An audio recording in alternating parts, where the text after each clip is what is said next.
The World Wrestling Federation.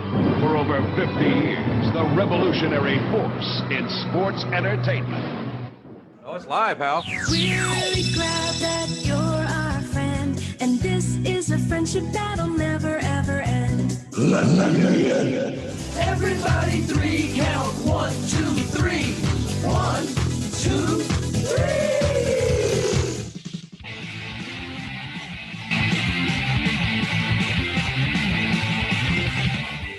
Or maybe The Rock has got to beat Triple H himself, which means he's got to beat the game in the middle of the ring. And he has a $2 for a wife.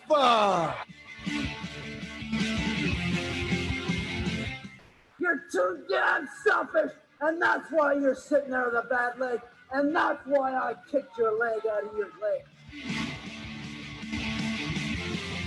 You guys talk about being students of the game. I am the game, JR. 3 ain't enough now. I need 5. Welcome in Jim, Ryan, Matt, Tim, and intern Mark. Oh my goodness, what am I doing? There's a 1. There's a 2. Oh, Wow. So make no mistake about it. This is an official declaration of war. This is what you call a paradigm shift. What's up, everyone? Welcome to 3 Count Thursday, live right here on our Facebook page. It is Thursday. It is July the 23rd, 2020. Even though it feels like it's been about 100 years, it is still 2020. Baseball's back, though. That's a thing. That's actually a thing today. We are the podcast of the millennium. We got tons to talk about this week, including welcoming in my arch nemesis, a polarizing pay-per-view, and top women ever. But first, go to 3countthursday.com, the revamped 3countthursday.com, where you can find all of our social media links, our merchandise over at whatamaneuver.net. Oh, Tim, you were muted. Tim, you're muted. I don't have you muted. You muted everybody and you didn't unmute everybody. I unmuted. Is that my fault? Did you muted everybody and didn't hit unmute? Don't You're the host. You tell us all the time. You're the host. No. You're in control. Do it again. Do it again. Run it back. You can find our merchandise at whatamaneuver.net. What a maneuver. Thank you, Tim, for unmuting yourself. Ryan, you can we stream daily at leibsports.com. That is LEEIB sports.com. Thank you. Of course, our home network, though, NGSC Sports at ngscsports.com. We have our Patreon page and everything. You can subscribe to all of our shows, both the full podcast feed as well as the hot tag podcast feed. Make sure you rate and review if you subscribe on Apple Podcasts. All right, that's all the business. Everybody's unmuted, I think. Let's welcome in our guest. He is the mad scientist of sports. You may remember him from our head-to-head battle a little bit back here at some point during the quarantine. I don't remember what month it was, because every day is the same day at this point. But Nick Ficcarelli, welcome into the show. Hey guys, thank you for having me tonight. I can't be considered though an arch nemesis. I mean, that's almost like saying I'm Stone Cold to your Rock. I'm Shawn Michaels to your Triple H. I'm Ric Flair to your Dusty Rhodes. So I mean, what do you call it? To be an arch nemesis, it would be something that has been building for years and years and years. But then again, thinking about it, no, I'm just kidding. Thanks for having me, guys. Hey, welcome in. We're glad to have you. Yeah, it's been a wild week. Plenty to talk about. There's going to be no shortage of topics this week. Want to welcome in everybody who's following along on the live video. If you are doing that, please give it a like. Please give it a share. Hell, start a watch party. Maybe get some fresh faces in here as well. Let's see here. Tim, How you doing? I'm good after I got unmuted. No, I'm great. Life's good. Fully recovered from the trip. Sorry about the audio issues last week. Tried my best. And then once I just saw everybody laughing about it, I'm like, I'm just going to go. Yeah, there was I'll get out a of point here. where it was like, I forget what the question asked, and your lasted about 13 seconds, and it was like, so I was practicing my Matt Hardy. Yeah, it was it was good to have you back. Good to be back. And not at a 7-Eleven. That's very true. Ryan, How you doing? I'm really, really good, Big Jim. Super excited to have the mad scientist join us. I don't know if arch nemesis, like you said, is right. It's more like he's your Abe Knuckleball Schwartz to your Max Moon. That's a good analogy. That's impressive. That is wait. One of my favorite gifts. That's a great way to put it, Ryan. I like that. I like that a lot. And you forgot fellow GIF lover, Nick Ficarelli. Love the GIF. He does. He absolutely loves those GIFs. And Matt, how you doing? Doing well. I'm proud of myself that I know how, unlike apparently the rest of 3 Count Thursday, to unmute myself. So, points for me. And for that, I thank you, Matt. I appreciate that. Shouldn't have to do the host job, Matt. The host did his job. It ain't my fault that you got some fancy podcasting mic over there and you probably muted yourself somehow. But let's jump into it. We have our weekly segment. I got to my soundboard got refigured out, so I'm researching God. Dude, don't get me started. I was filling Tim in, but our weekly segment. And we're going to go jump all the way back to the year before I was born, 1984. WWF held the Brawl to End It All match between Wendy Richter, of course, accompanied by Cyndi Lauper, and WWF Women's Champion, the Fabulous Moolah, managed by Captain Lou Albano. This is the first major event in the Rock and Wrestling Connection, and the bout, held at New York's Madison Square Garden, aired live on MTV, drawing a 9.0 rating. Boy, wouldn't anybody love a 9.0 rating right now? Woohoo! All right. Also, in 1989, WCW held their Great American Bash from the Baltimore Arena in Baltimore, Maryland. That arena was 100 years old in 1989, by the way. The show, which was headlined by Ric Flair's return to action against Terry Funk after several months on the sidelines with a neck injury suffered at the hands of Funk, is generally considered the first, quote, successful pay-per-view from a financial standpoint in WCW history. It was also a critical success, with many saying it was the best Bash card ever. Jumping all the way ahead to 2008, Don Ostroff, entertainment president of CW, explained why the network was keeping the low-rated Gossip Girl while dropping the high-rated SmackDown, stating there was virtually no flow between the audience that watched WWE and anything else on CW. We decided the most important criteria is branding the network. SmackDown would move onto my network TV before landing then on Sci-Fi, before working its way back through USA and now, of course, on Fox. 2010, Randy Savage makes his final wrestling-related public appearance via video when he announced his action figure will be included in the WWE action figure line produced by Mattel. And then finally, in 2012, Raw 1000 was a television special broadcast live, of course, on the USA Network in the U.S. It was the 1000th episode of WWE's flagship show, Raw. It was held at Scott Trade Center in St. Louis, Missouri. The show featured 5 matches, a wedding ceremony, and appearances from past performers. The wedding between AJ Lee and Daniel Bryan ended with AJ leaving Bryan after being announced as the new general manager of Raw by Chairman Vince McMahon. The Miz defeated Christian, become the Intercontinental Champion. And in the main event, John Cena won by DQ in a WWE Championship match against defending champion CM Punk after cashing in his Money in the Bank contract. The episode averaged 6 million viewers, Raw's highest since June of 2009.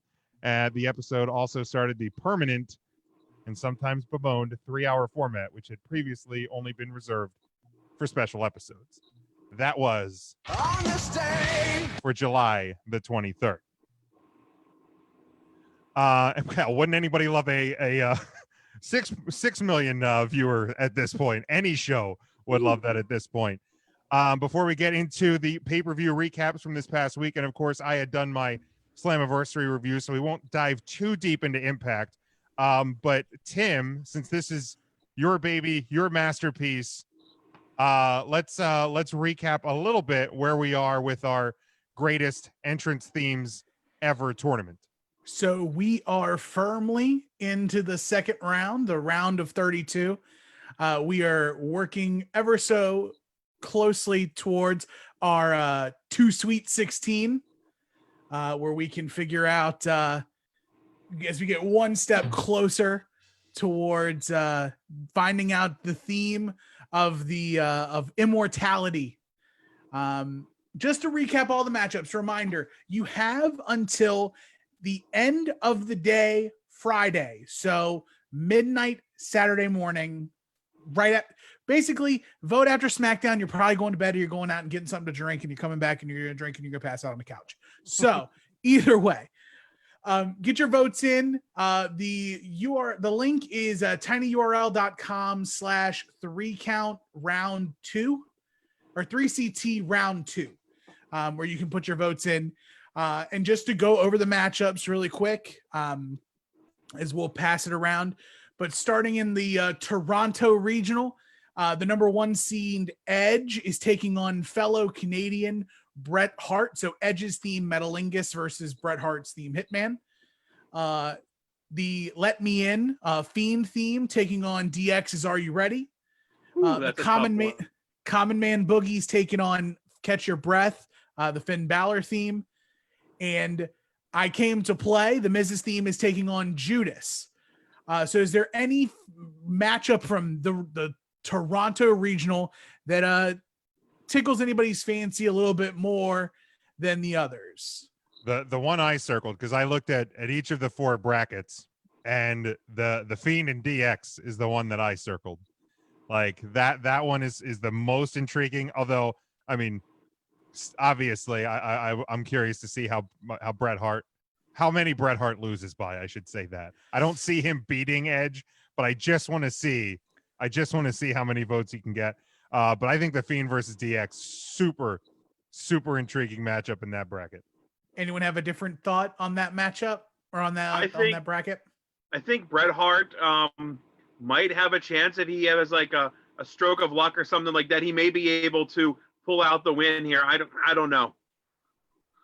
You see what you did there. If you have any hardcore old school wrestling fans that are actually taking part in this poll, you might be surprised on how many people will vote for Bret Hart. I mean, I remember as a fan in the 90s when you heard the beginning of Bret Hart's song and the pop that he would get from the crowd, especially in like the big arenas in New York, in the New York, New Jersey area. Let me tell you something. It was electric. You can almost say that when Bret Hart's music hit in the 90s would be the same as to Edge when you heard "Do You Think You Can Know Me" in the mid 2000s until his retirement. It's very, very similar to type of pop that a wrestler can get. So I have a funny feeling that, to me, that's going to be the closest vote. It's going to probably be on one hand. I'm gonna have to hit up some of my friends that are older wrestling fans, like my brother and some of his buddies. I gotta. Can I do that? Can I influence the vote? I campaign? Don't influence, because you are a part of the tiebreaker process. That's true. But definitely, if you've got friends who don't necessarily listen to the podcast, but they're interested in theme, like I know that somewhere along the line, you've gotten into a car ride or you've gotten on a bus trip or whatever, and you've talked about wrestling themes with your friends if you're a real fan. This is us doing that, except we got a bracket. And you can join in the conversation as well. Sorry, Chronic did not make it. Going on to the other half of the bracket. Lou said he just voted for the Hitman, so there we go. Good for him. Carrying on to the Victoria Regional, so that's the Stone Cold Steve Austin placed bracket. We've got Stone Cold Steve Austin taking on The Rock's 2003 Hollywood theme. We've got The Game, Triple H, taking on Pomp and Circumstance. We've got the Ric Flair theme taking on Glorious Domination, the Bobby Roode theme.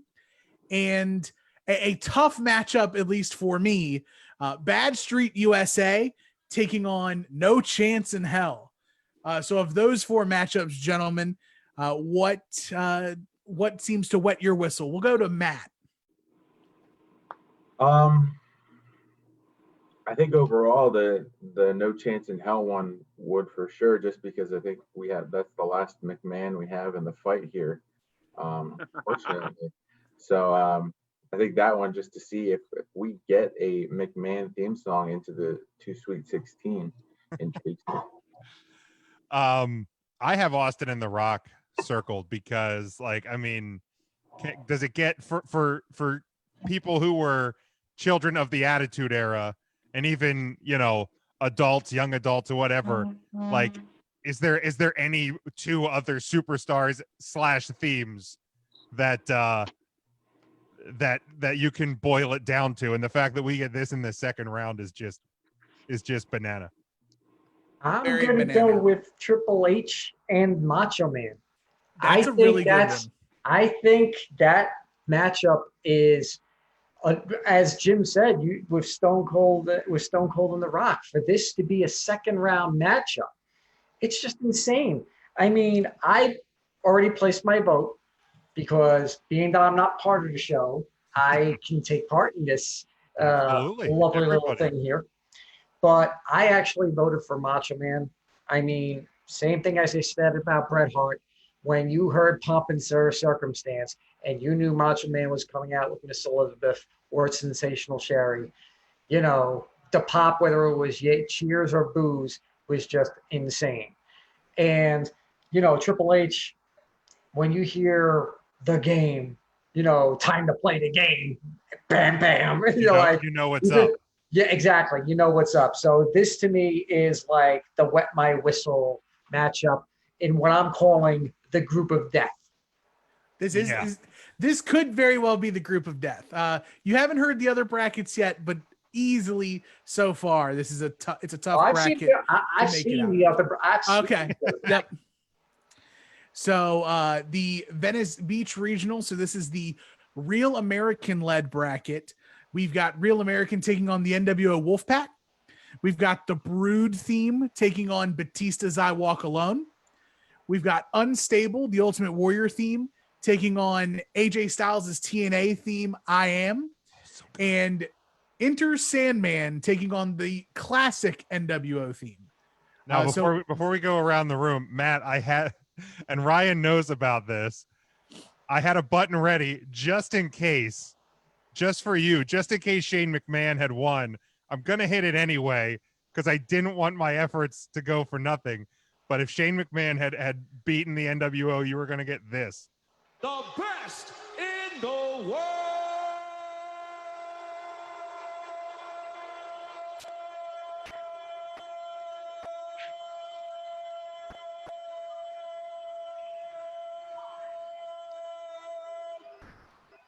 Shane McMahon.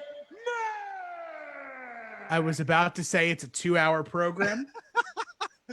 Okay, Tim, resume. So of those four matchups, Ryan, what's the wet your whistle matchup? What's got your chompers licked? These four is my bracket of death. This is the one that I struggled with the most. And I can't even believe I'm going to say how much I like Batista to really run through this. I am nowhere near a Batista fan. You guys know that through and through. But I Walk Alone that's a banger. I can't stop listening to it. It's so good. Like, again, So it's that earworm.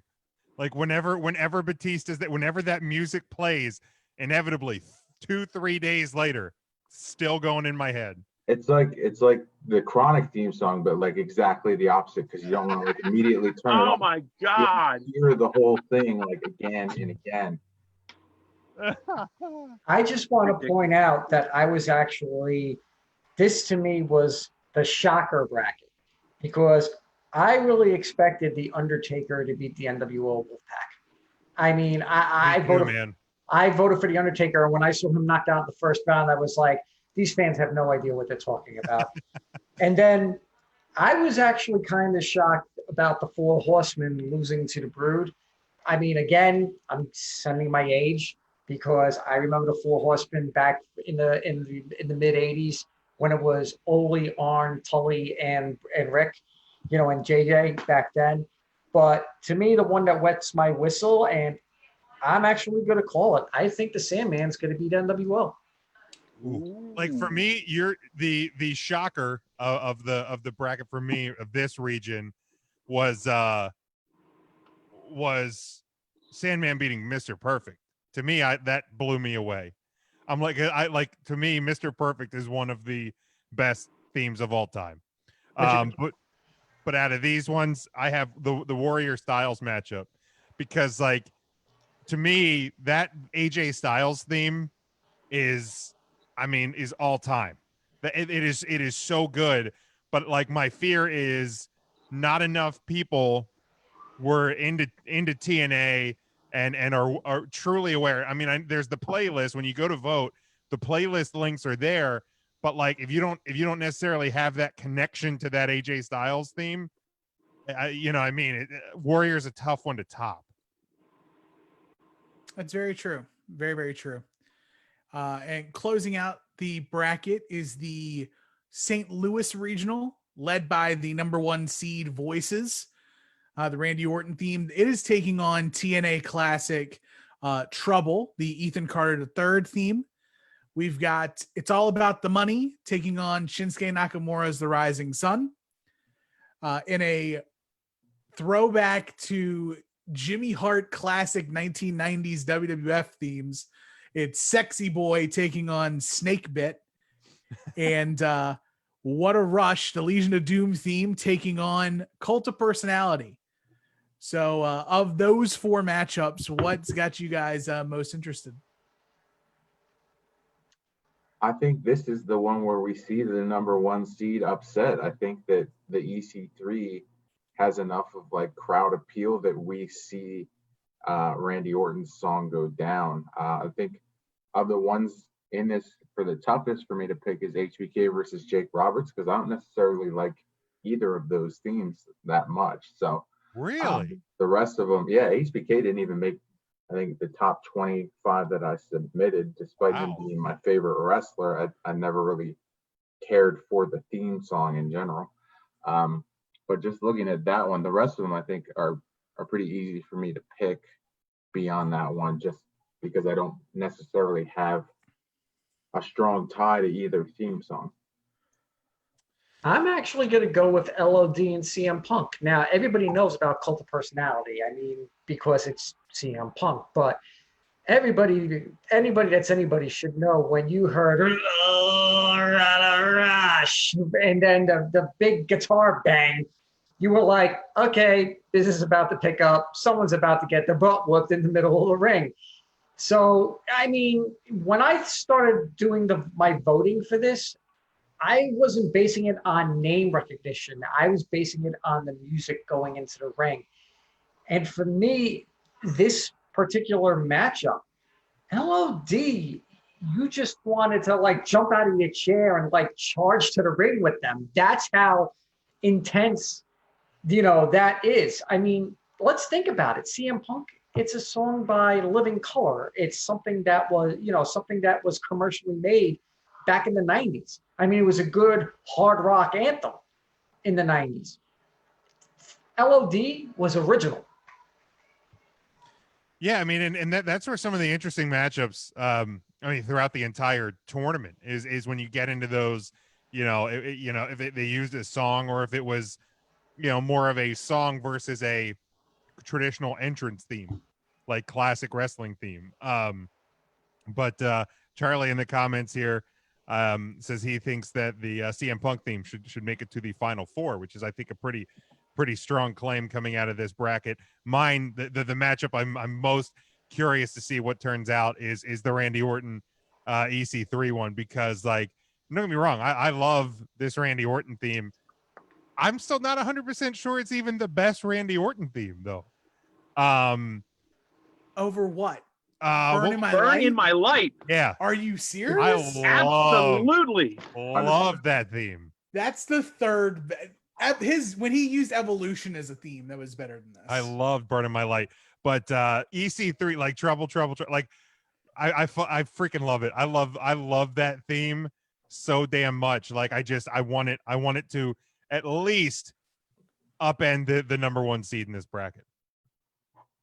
Jim, I love what you said. It's absolutely not the best Randy Orton theme. And for CM Punk, Cult of Personality is not his greatest theme. You have to go back to his ROH days when he used the AFI. That, my friend, is CM Punk's best theme. Amen to that. Interesting. See, I preferred when he used Cult of Personality after he turned heel in ROH. Really? Yeah, in ROH.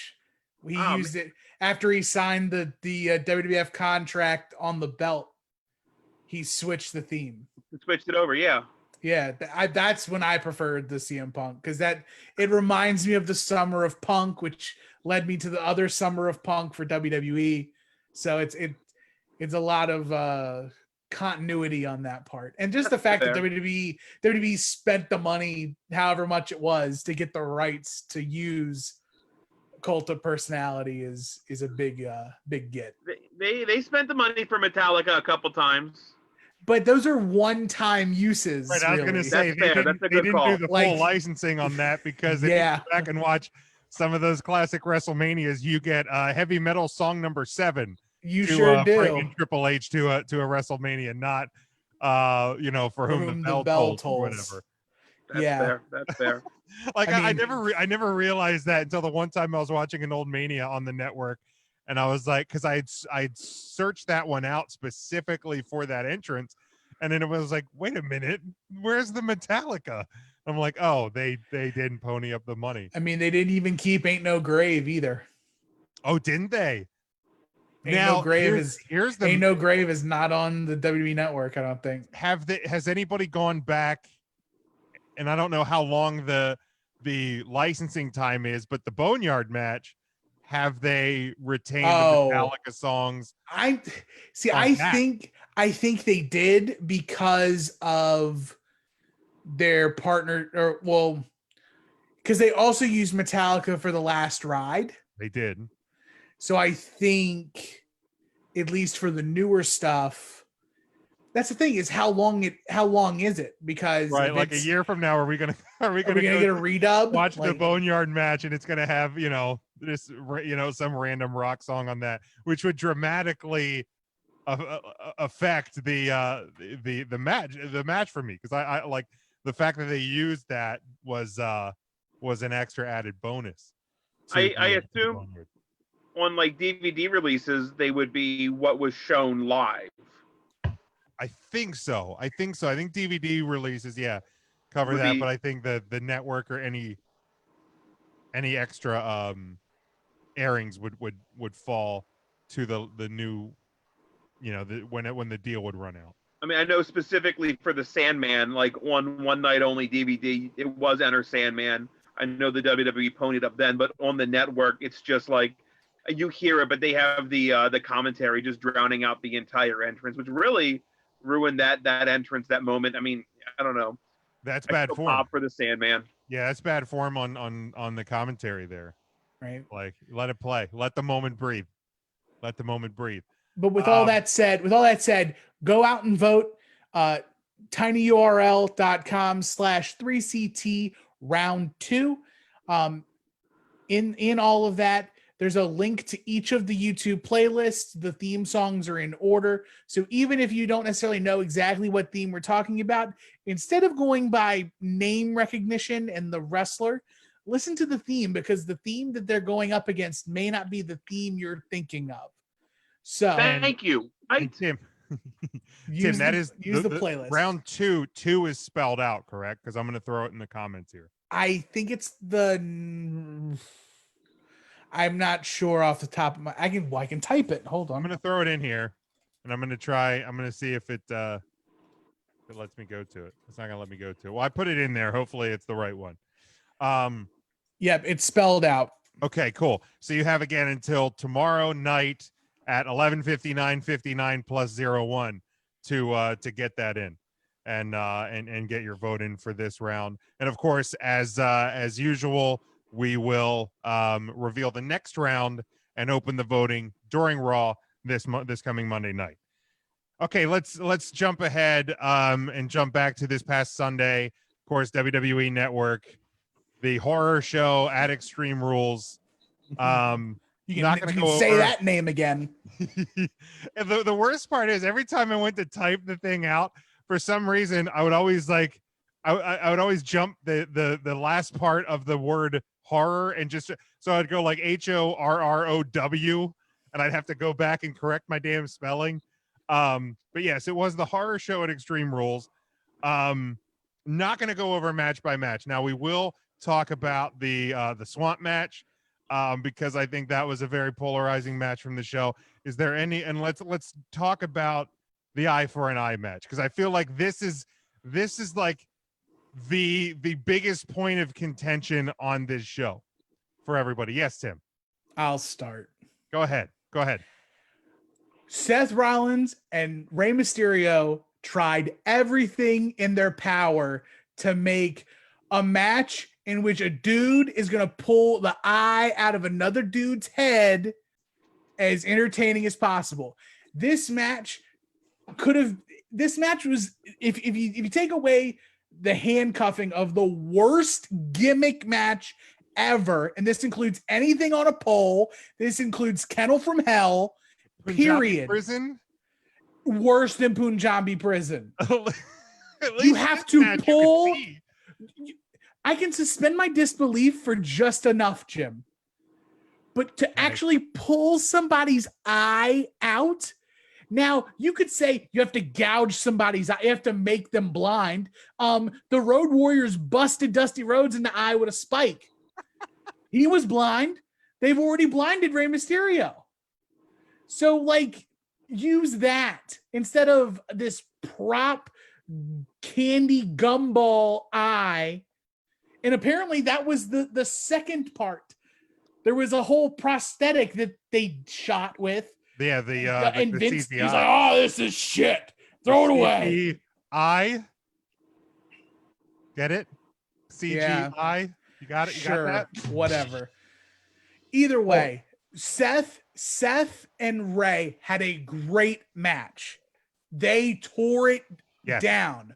But because it was connected this eye for an eye, it will go down as like the worst wrestling match I've ever seen. Come on. And that includes the Swamp Thing match from the later in the card. Oh, come on. Come on now. This is ridiculous. I have to agree with Go Tim. ahead. I'm gonna let you guys. I I'm like gonna let this you guy. guys go.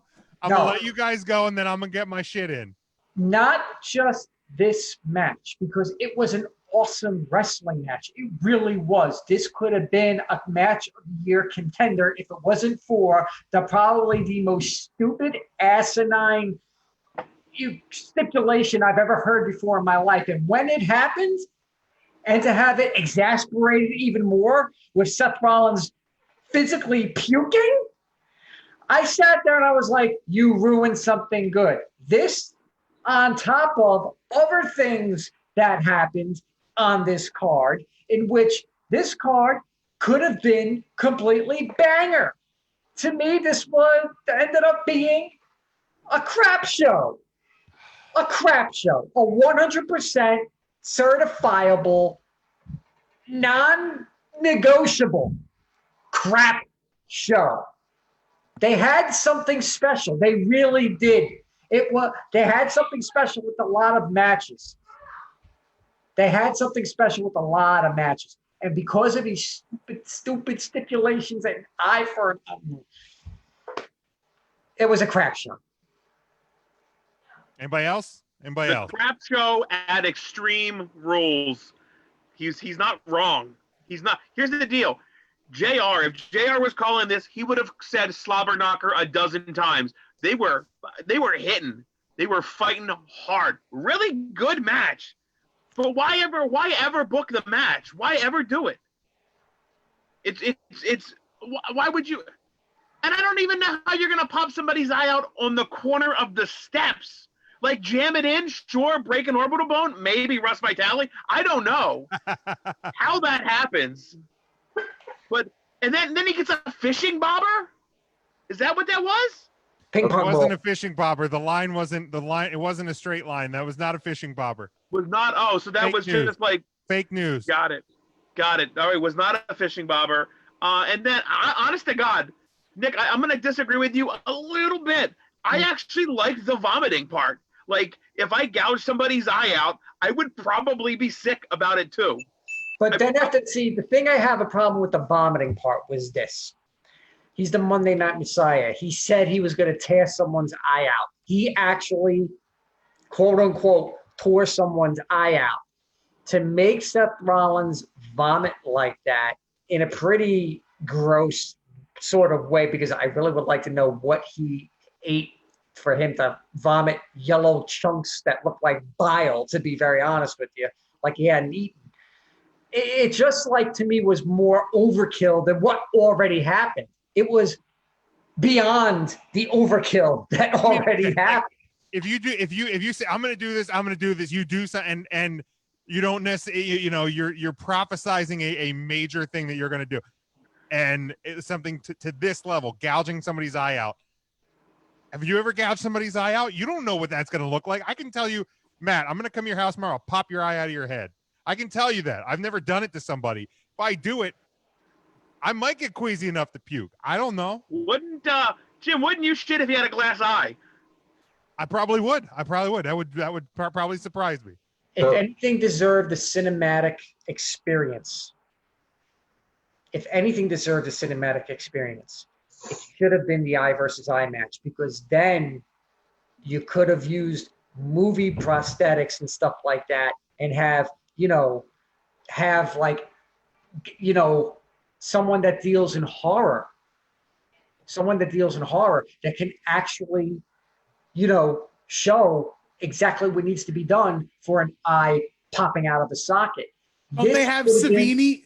They've got Savini on retainer, don't they? He made a damn belt. I feel like this is one of those situations where, and don't get me wrong, I did not like the stipulation. So I'm not defending this stipulation, because it was doomed from the get-go. And the minute they announced this match, I'm like, there's no way this is going to end well.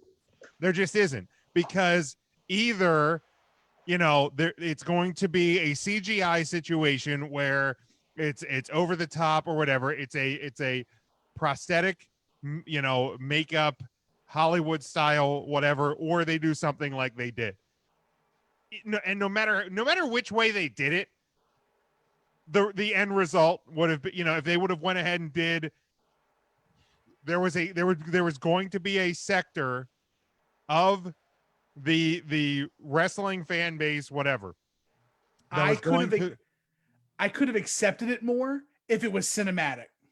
See, to me, but they had a match. They had an actual match where nothing that was used was an implement of eye popping. Everything was eye poking, eye stabbing, nothing coming out. I was fine with the way it ended. Again, the match itself was fantastic, absolutely fantastic. Those two guys went out and kicked ass for, what was the time? 18 minutes. Like, they went out and they fucking killed it for 18 minutes. Absolutely nice. Absolutely had a banger of a match. The stipulation was doomed from the beginning.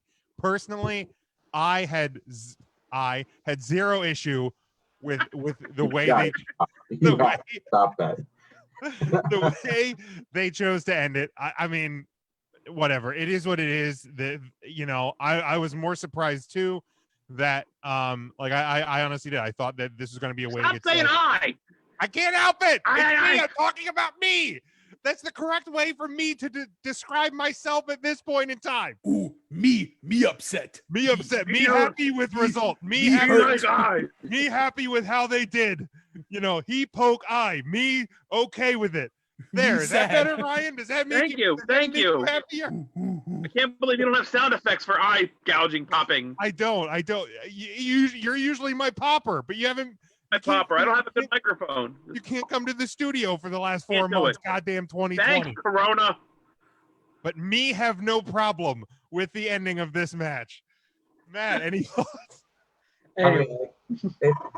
I don't understand why we're justifying the vomiting, because that makes it a little more believable. Like that to me is the worst part of it. Like, make him gag a little or something, but to just sit there and just straight vomit on the floor, it's just unnecessary. And like, I mean, everything else has just already been said. Great match, terrible finish. I don't think you can excuse the finish just because we all knew it was going to be bad. It was doomed from the start. That should be telling, don't do it in the first place. Like, that's it. Don't have the I stipulation at all. Yeah, like again, the stipulation, it was doomed from the beginning. I will agree. I will agree with that part of it. Jim, I swear to God, if you give this pay-per-view an A, I'm gonna quit this show. This pay-per-view does not have an A. Okay. I will tell you that this pay-per-view does not have an A. Yeah, I already know what my grade is. Any other matches besides the Swamp fight that anybody wants to talk about? I am okay with the tag teams. I love Cesaro. I saw somebody post something about it. It might have even been friend of the show, The Boar, about Cesaro. I'll say it. Best tag team wrestler. And he's right. Chris Hero, Tyson Kidd, Cesaro, or Sheamus, Shinsuke Nakamura. It's all 4 different types of wrestlers. There's a common denominator there. Cesaro, and like that doesn't even include Cesaro doing stuff in Chikara with the BDK, where he's teaming with Aries, he's teaming with Tursus, and it's Cesaro is fantastic. Like, whatever Cesaro wants to do, he can do it, and he is the greatest individual tag team wrestler of all time, by himself, isolated. And that's all due respect to the Bobby Eatons and the Arn Andersons and the Booker T's and like everybody who's been in multiple tag teams. Respect. But Cesaro is a different level. He's the king. He's the king. Say what you want about Dolph Ziggler, by the way, about him falling off a little bit. Still one of the best sellers in the business, and that was a fantastic Claymore to finish that match. Oh, dude, that Claymore. Goddamn. That was good. That was real good. So I cannot believe Dolph Ziggler in any match from now on. Right. In a match in which it is Extreme Rules for him and not Drew. The ultimate loser, Dolph Ziggler, finds a way to lose again. Don't put him in any title matches or anything that leads me to believe he can win.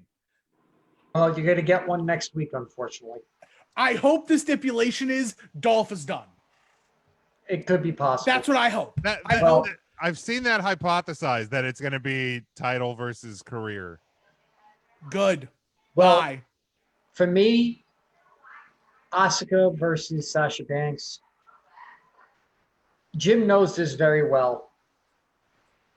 The way that WWE has been booking Asuka since she won the belt on a technicality at Money in the Bank is just mind-boggling to me. This is a woman who dominated NXT for almost 2 years, 538 or 500 plus days, undefeated, goes to the main roster, looks unbeatable at the main roster, and then, of course, we saw what happened at WrestleMania against Charlotte, and since then, it's been stop, start, stop, start. I thought after Becky leaving, Ronda obviously not coming back, now Charlotte, on the sidelines, besides Bayley and Sasha, who can you build around? Asuka would be perfect. She is a complete badass, but the way that they book her, they don't make her look strong. And she had another banger match with Sasha. That, again, I disagree with the ending booking there. Yeah, I get you want to make Bailey and Sasha like the ultimate power trip right now, but at the expense of possibly the best wrestler on the roster as we speak. It's just getting to the point now where the level, to me, and this is just me, the level of disrespect being thrown at Asuka's way and the way that she's being handled, the way that she's being booked, it's just mind-boggling. It really is. It really is. And now they're having this match on Monday where I totally misread everything and I look like a complete fool in doing so. Like, there was a point where I was like, I looked at it and I looked at your comment and I was like, and I looked back up at the picture. I totally misread it, Jim. Like, what do you call it? I just sat there for a day going, I kept staring at my phone. I'm like, I misread this totally. Yeah, because I was like, I don't see it. Okay. It says, and I thought I remembered what Stephanie said. And because I was watching Raw and I'm like, okay, no, I think DQs are, so I'm just like, let me get clarification here. I'm a little confused. And then when you like reiterate it, I'm like, brother, I'm not seeing it, man. And then like there was another dude that was like, yeah, I'm not seeing it either. So I appreciate that you were like definitely misread. Oh, it was horrible on my part. But this is what I'm worried about for this coming Monday now. We have all these stipulations. Are they going to put the belt on Sasha and make Bailey and Sasha the complete power trip? Because it really is starting to scare me that that's going to happen when I'm waiting extremely patiently right now. And Jim, you can attest to this, for possibly what will be the best feud of the second half of 2020 if they ever decide to pull the goddamn trigger on Sasha versus Bailey. It's been teased. It's been teased. It's been teased. I'm hoping this Monday it's Bailey that actually costs Sasha the match, costs her the title or whatever, in which this it's either sow the seeds or, in typical WWE booking, go right into it. Nick, I think I'm gonna disagree with a few of the things, and you talking allowed me to look some things up here. I think people think Asuka has always been like crapped on, but when you really look at like the stats, she is one of two women to be Grand Slam champions, her and Bailey. She is one of three women to be a Triple Crown winner, Raw, SmackDown Tag, her, Bailey, Alexa Bliss. So everybody thinks Asuka always gets crapped on. Money in the Bank winner, Royal Rumble winner. You can't have her win all the time. She's not Charlotte. Other than Charlotte, though, I think she does a really, really good job, and she's always up there. You can't argue the fact that I don't know. Would I like to see her be more dominant? Yes.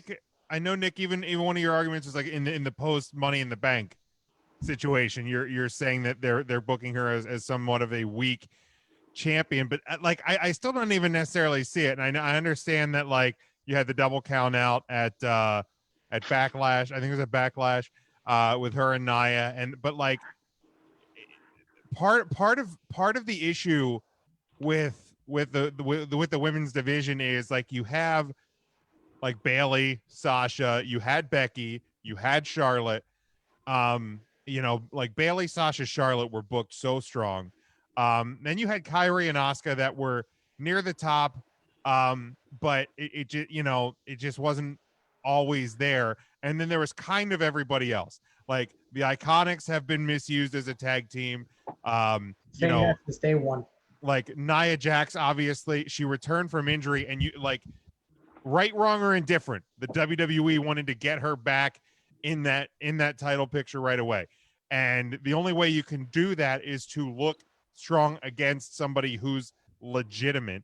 And that is somebody like Asuka. And then of course with Becky leaving, getting Asuka the title, that's I think where the booking of Asuka and Nia came from. Like I don't necessarily view her booking, post Money in the Bank as making her look weak at all. I think could she look like a stronger champion? Sure, that I can at least agree with. That's But- my biggest gripe. That's my biggest gripe. But in the same time, I think they're trying to build the women's division around her. And when you have somebody that's as strong as her, like there's to me, like the two top women in the women's division is Charlotte and Asuka. The difference between the two and the way they book them is, typically speaking, Charlotte usually is booked to win every time. Asuka's the one that usually ends up, getting the screwy finish or sometimes losing at the expense of building somebody up. So I think that's where, and it just all depends on how you choose, how a person chooses to look at it. You view it a little bit as they're kind of making her look weak. To me, I'm looking at it as she's strong enough to be able to handle maybe taking a loss or a no decision. Ryan. I just wondered where Nikki Bella fits in your top 2 list. Well, she's not currently in the division. Oh, it was a current. Got it. Got Yes. it. My Well, bad. yeah. I mean, obviously, I'm not going to talk about today's current product and say Bret Hart is number 1, but Bret Hart's my number 1 of all time. We'll get to Jim's Mount Rushmore, and he'll say Nikki Bella 4 times, and we'll Spoiler alert, Matt. People are trying to tune in for the whole goddamn show. Well, here's the funny thing. I personally think the WWE Women's Division is so deep right now. You could have many programs for Asuka outside of the usual suspects. Really. That's just my opinion. Right. Yeah. I agree. Tim. Yeah. My thinking is this. The COVID era is it's rearing its ugly head. Because there's only a set number of people that can be in attendance, the number of rotating people are brought to a minimum. That's why I think that this is the point I was trying to make last week, but I kept getting cut in and out.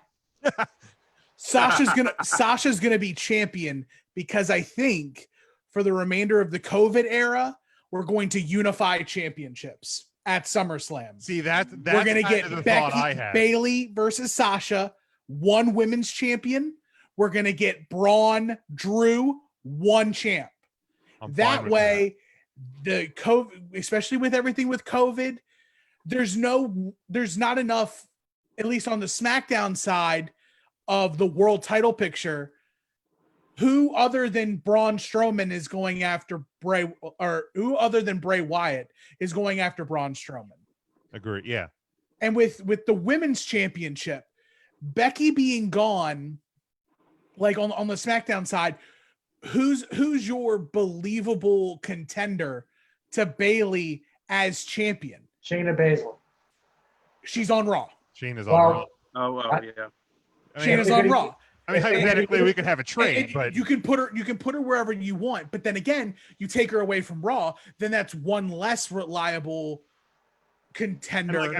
We lost Charlotte. We lost both Charlotte and Becky at the absolute worst time, right? Because those are 2 hands that, if Becky is not with child and Charlotte is not getting boobs redone, I think that's the injury. I think there's a couple other things that are at play too. But I think on the on the Bella's podcast, I believe that was the point. She said she had the same leakage problem she had a couple years ago. She's getting redone again. It couldn't have come at a worse time because those are 2 hands that would not have opted out. But the funny thing is that if you say you're unifying the championships at SummerSlam, then what do you call it? Whoever the unified champion is needs that foil to be that person yet you can run a program with. Right. That's the reason why I said Shayna Baszler, because I think, again, the WWE have dropped the ball with another NXT badass. For whatever reason, Vince doesn't like her. We know that. I don't know about, as of right now, I think Bruce Pritchard kind of likes her because they're starting to bring her back into the fold. I was going to say, the last 2 weeks. Again, but again, we're in the COVID era, so they may be, quote unquote, forced to somehow use Shayna as a foil to whomever it may be. But, if you're really looking for something to run with, you do have ready-made programs that you can do. I'm really starting to get tired of 2020 watching Big Show versus Randy Orton when I saw it back in 2007, 2008. Why do I have to see it again in 2020? I think that's telling a longer story with Randy Orton, though, and I'm curious to see where this end game with Randy Orton goes, because Big Show isn't the first legend, that he's gone after. And to be fair, all of these other people are just stopgaps for when Edge comes back. Right. No, I wouldn't necessarily put a program together with Randy Orton where I can put expendable characters like Big Show, like Christian, eventually Ric Flair, through the Orton machine till we get Edge back. Like, and like, here's the, like, I love watching Orton punt people week after week again, whether it's 2009 or 2020. Yeah, Watching him punt people's heads off every Monday night. I'm here for that. That's been fun. Little known fact. I love what you said about the stopgaps, like the Christians, everything like that. Big Show wasn't originally slated to be in there. Randy Orton actually just saw the Big show and demanded to kick him in the head. So they made the accommodation, which was nice. I still have only watched episode 1. It's worse. I gotta get back at it. I got to ask you guys, one question I do have for everybody, and that's this. Do you think Randy Orton will be the person to dethrone Drew Galloway to set up a title match with Edge down the road? Yes. I'll nod with Tim. Randy Orton is that dude. Like, he's really good. Like, he doesn't need a title. Because if he wins the championship, he would then be tied with Triple H for second most title reigns. 14? There's another punk waiting to happen. 15. Because Randy Orton's at 14, Triple H is at 15, Rick and John Cena are 16. So having Orton win the title and then feud with Edge, I don't think that feud needs a title.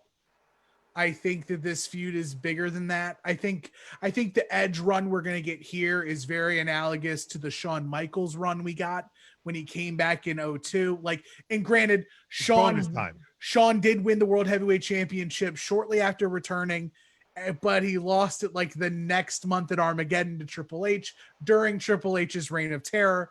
So it's not the same, but yeah, that's a very good question, because right now I don't see anyone who can be that dude. No, not even that dude, but just be the guy who's gonna dethrone Drew McIntyre. I don't know who that is yet. Drew is so charismatic. He's so engaging.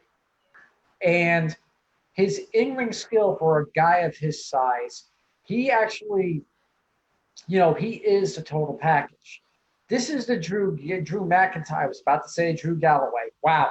This is the Drew McIntyre that everybody thought was going to run roughshod back in the early 2010s when he was quote unquote the chosen one. Mm-hmm.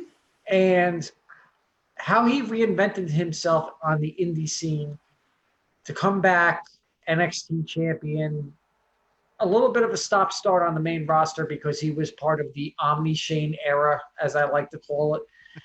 And then, finally, kicking it another notch the way that he did and the way that he's been like performing lately. I mean, granted, this is a stopgap thing now with Dolph Ziggler, who personally I can't stand, but is the perfect foil for Drew Galloway right now because Dolph can sell anything and everything under the sun, even like a bad $2 spit shine.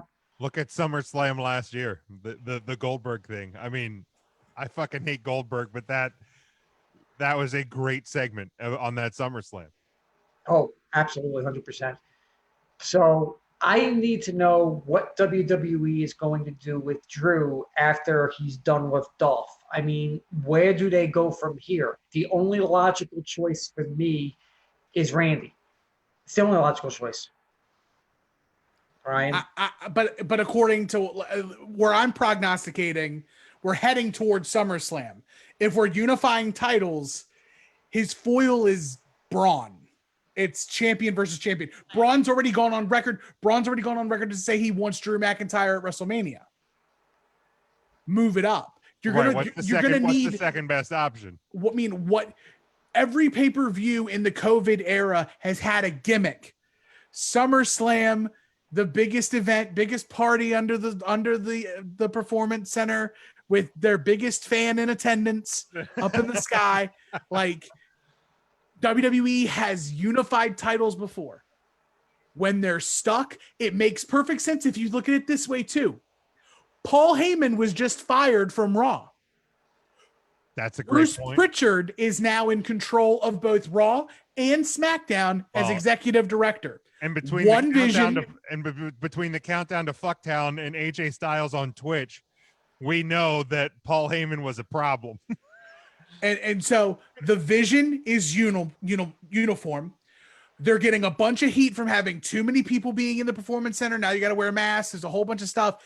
It really boils it down to running an even more pared down ship, rotating more bodies in and out who can be on Raw and SmackDown. One champion does double duty for tapings.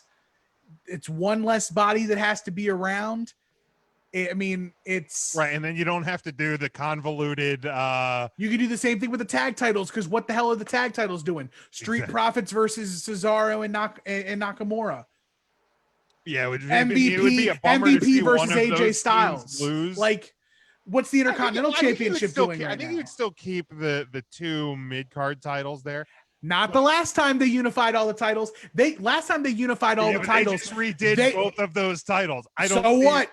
I don't see them both. One of them going away. See, the thing is, though, is I don't think that it's going to be a unification for long.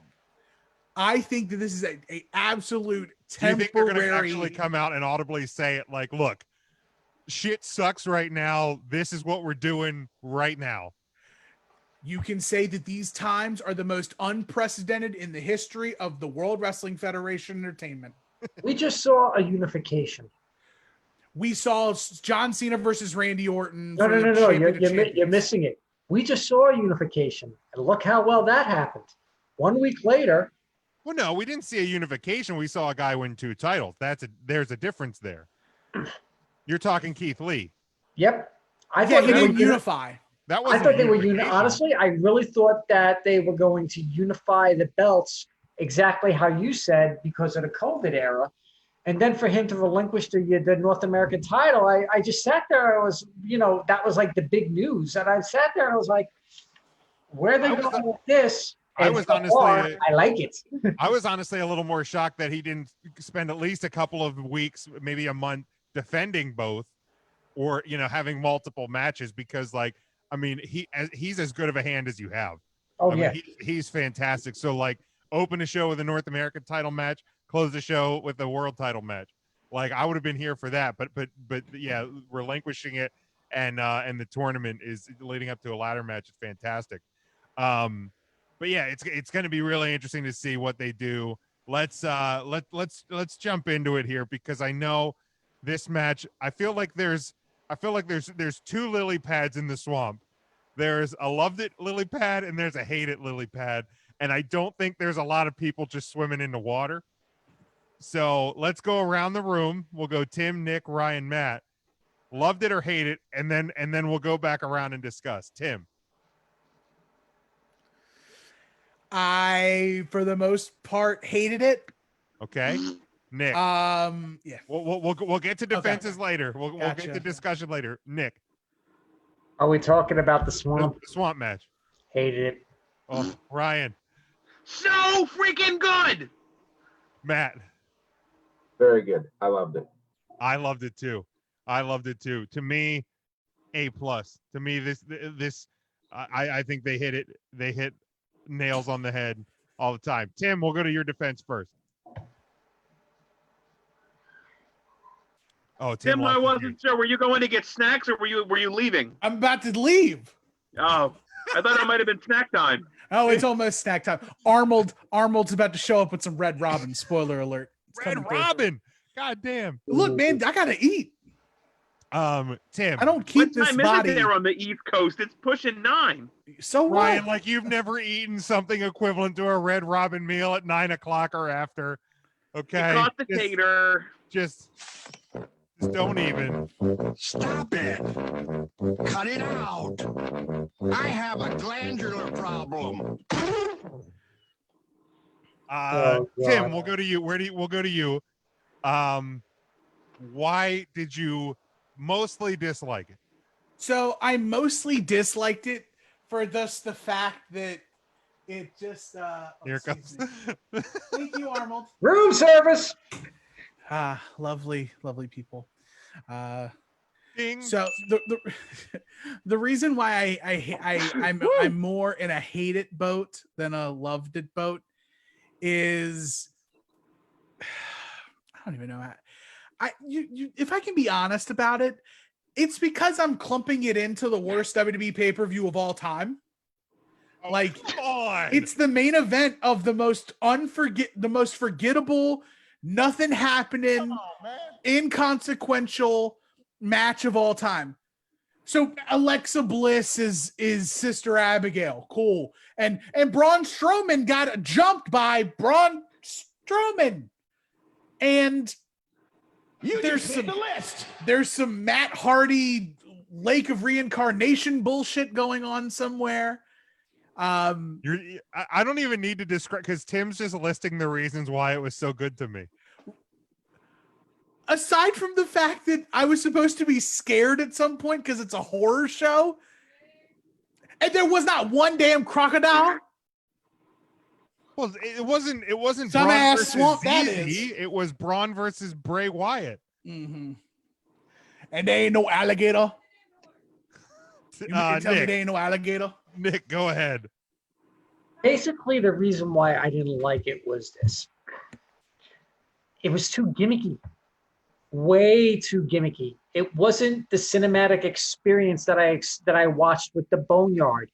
It wasn't like the most well set cinematic experience that you could have seen like they did with with Bray Wyatt and John Cena. The way that they did that. I wanted to see more of like the backstory as to how Braun became Braun under the Bray Wyatt, under the old Bray Wyatt family regime. The nice touch about Alexa Bliss being, Sister Abigail was because there was history there with Alexa and Braun in the, in the tag team challenge and the teasing of the romanticism between them. But, in the end, I was just underwhelmed by it. I don't know what it was. I just could not invest myself into watching it. This felt more forced to me than any of the others that have been put together. It just seemed to me that this one wasn't as well planned and thought out as the others have been. I keep saying that WWE has almost jumped the shark, with their cinematic matches. They set the bar extremely high with the Boneyard match. They really did. Let's call a spade a spade. The Boneyard match is like now the bar, no pun intended to Sheamus and Cesaro, but it's the bar. It has been set as the bar for all cinematic matches. Cena versus Wyatt, spot on, unbelievable. Cole, the NXT one, it was all right. It was okay. Nothing special, but you were invested in it because of the story between the wrestlers. They could have done, to me, it's just they could have done so much more with this, and they dropped the ball. I was never so more disappointed after a match was over. I was like slumped in my chair. I was like, I wanted more than what it was. Oh, I man, mean, that's just me. It's yeah, just not me. I was blown away. Ryan, we'll go to you. Yeah, just to touch on a few things that Timid, I think, touched on the Sister Abigail thing. I mean, I think that's Bray Wyatt working in the mind of Braun Strowman. It kind of ties into what we saw at the Firefly Funhouse, where John Cena is John Cena's own worst enemy. He's using Braun. I'm watching you eat your burger, and I'm getting hungry. It's not even fair. I'm like looking at you on my screen, talking to you, and you're just going in for big old burger bites. Oh shoot, the burger totally. What burger did you get? I got the monster. Oh, it breaks my heart. Ryan's looking at it. Right, it does. It looks very tasty. I'm very excited that you're eating this. I think it ties into the Firefly Funhouse, where you see Bray Wyatt kind of work his magical Bray Wyatt things. I don't believe Alexa Bliss is Sister Abigail. I believe Alexa Bliss is Braun Strowman's Sister Abigail in that moment. And that's the cool little things about these matches that really, really got me going. That I loved it. From crust to tip, I loved it. Matt, go ahead. Yeah, I think this kind of gave us everything that I'm coming to expect out of what we're seeing in Bray Wyatt now with these cinematic matches, and just that he is becoming the psychological villain for the WWE. Like Ryan said, I think Alexa Bliss is the Sister Abigail version of what, is going to distract Braun from what he is trying to accomplish. We got a fantastic Bray Wyatt promo in that match, like a fantastic edge of your seat, one that we haven't seen since like the original Wyatt family vignettes. So that really brought me in to start, just because he is so good on the microphone, just so good. And I mean, he tells a story. He made it. Like I get what Tim's saying.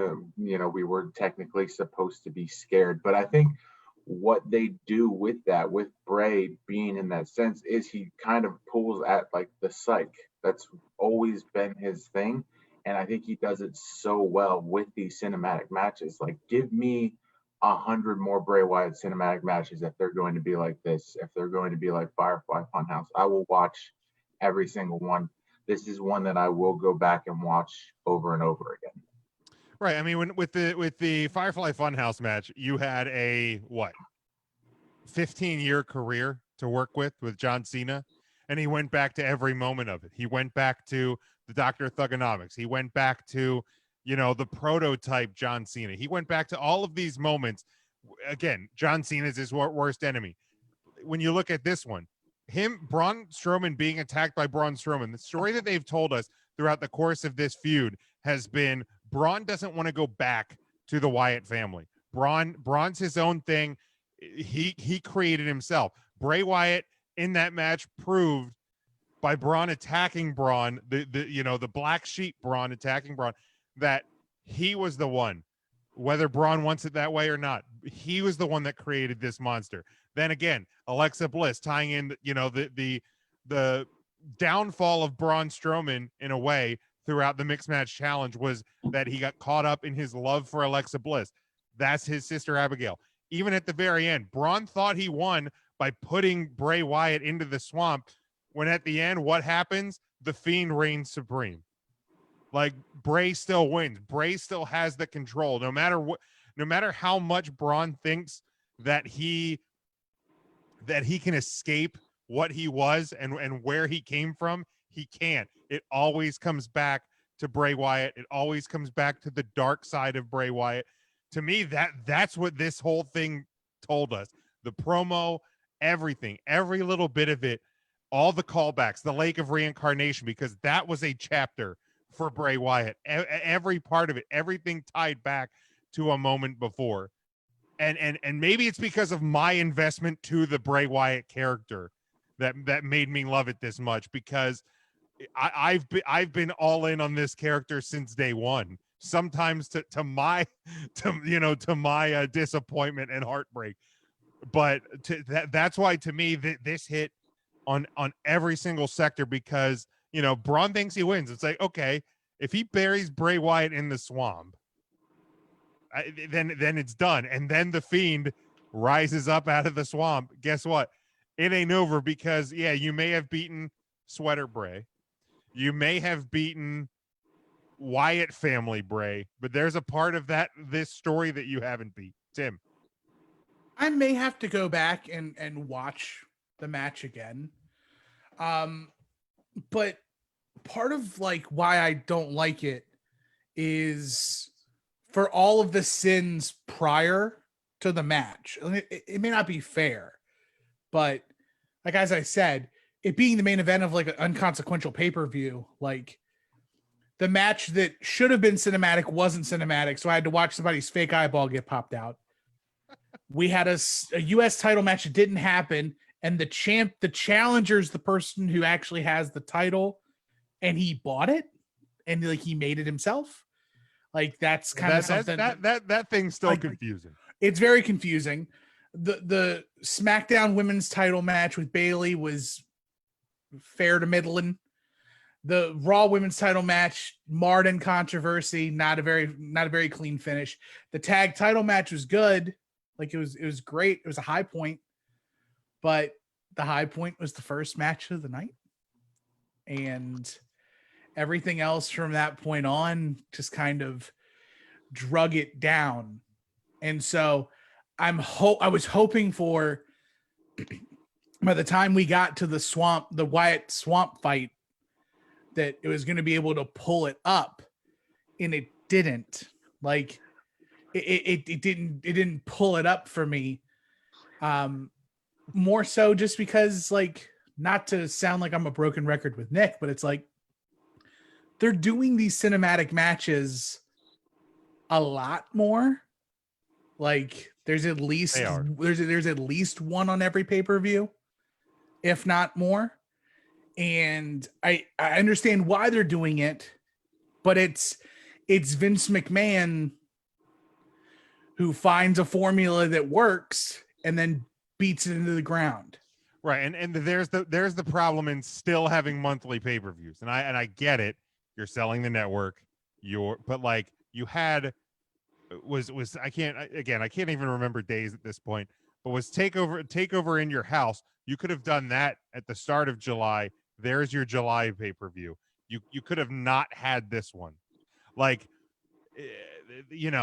I understand that WWE is in this weird situation where you're selling your own network. One of the perks of having the network was the fact that you have a monthly pay-per-view. That becomes a little more tricky right now. So you still have to produce them. So now, do you do all in-ring matches with a wrestler crowd, or do you do the cinematic thing? Like, I fully expect that at All Out, AEW's All Out, that there will be some sort of cinematic or pre-taped match, a la the what was the one at Stadium Stampede? The Stadium Stampede. There'll be something like that.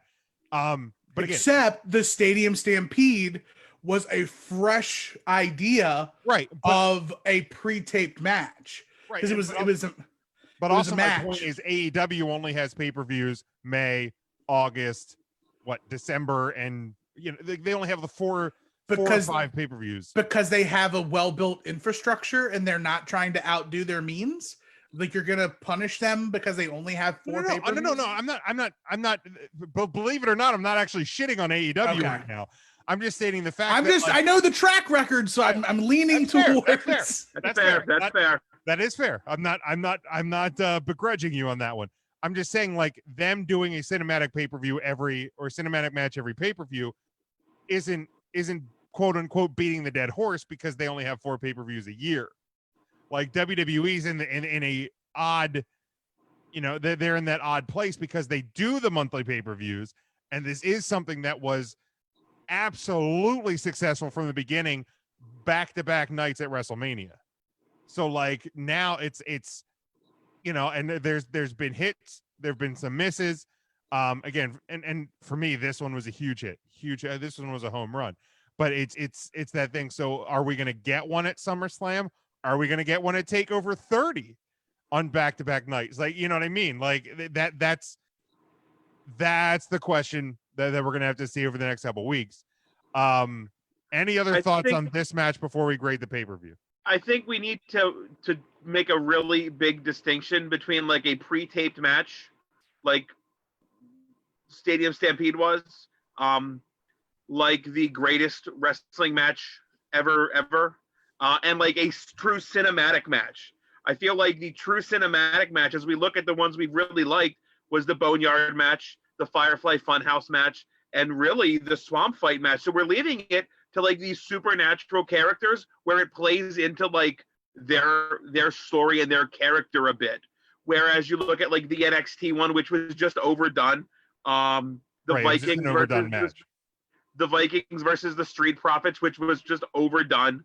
The NXT, the Money in the Bank one, which was fine. It was different, but not necessarily like a cinematic storytelling match, more just a pre-taped match. So I feel like we're seeing like true cinematic movie style matches, Boneyard, Firefly Funhouse, and the Swamp Fight. And then we're just seeing like the pre-taped flavor of the matches.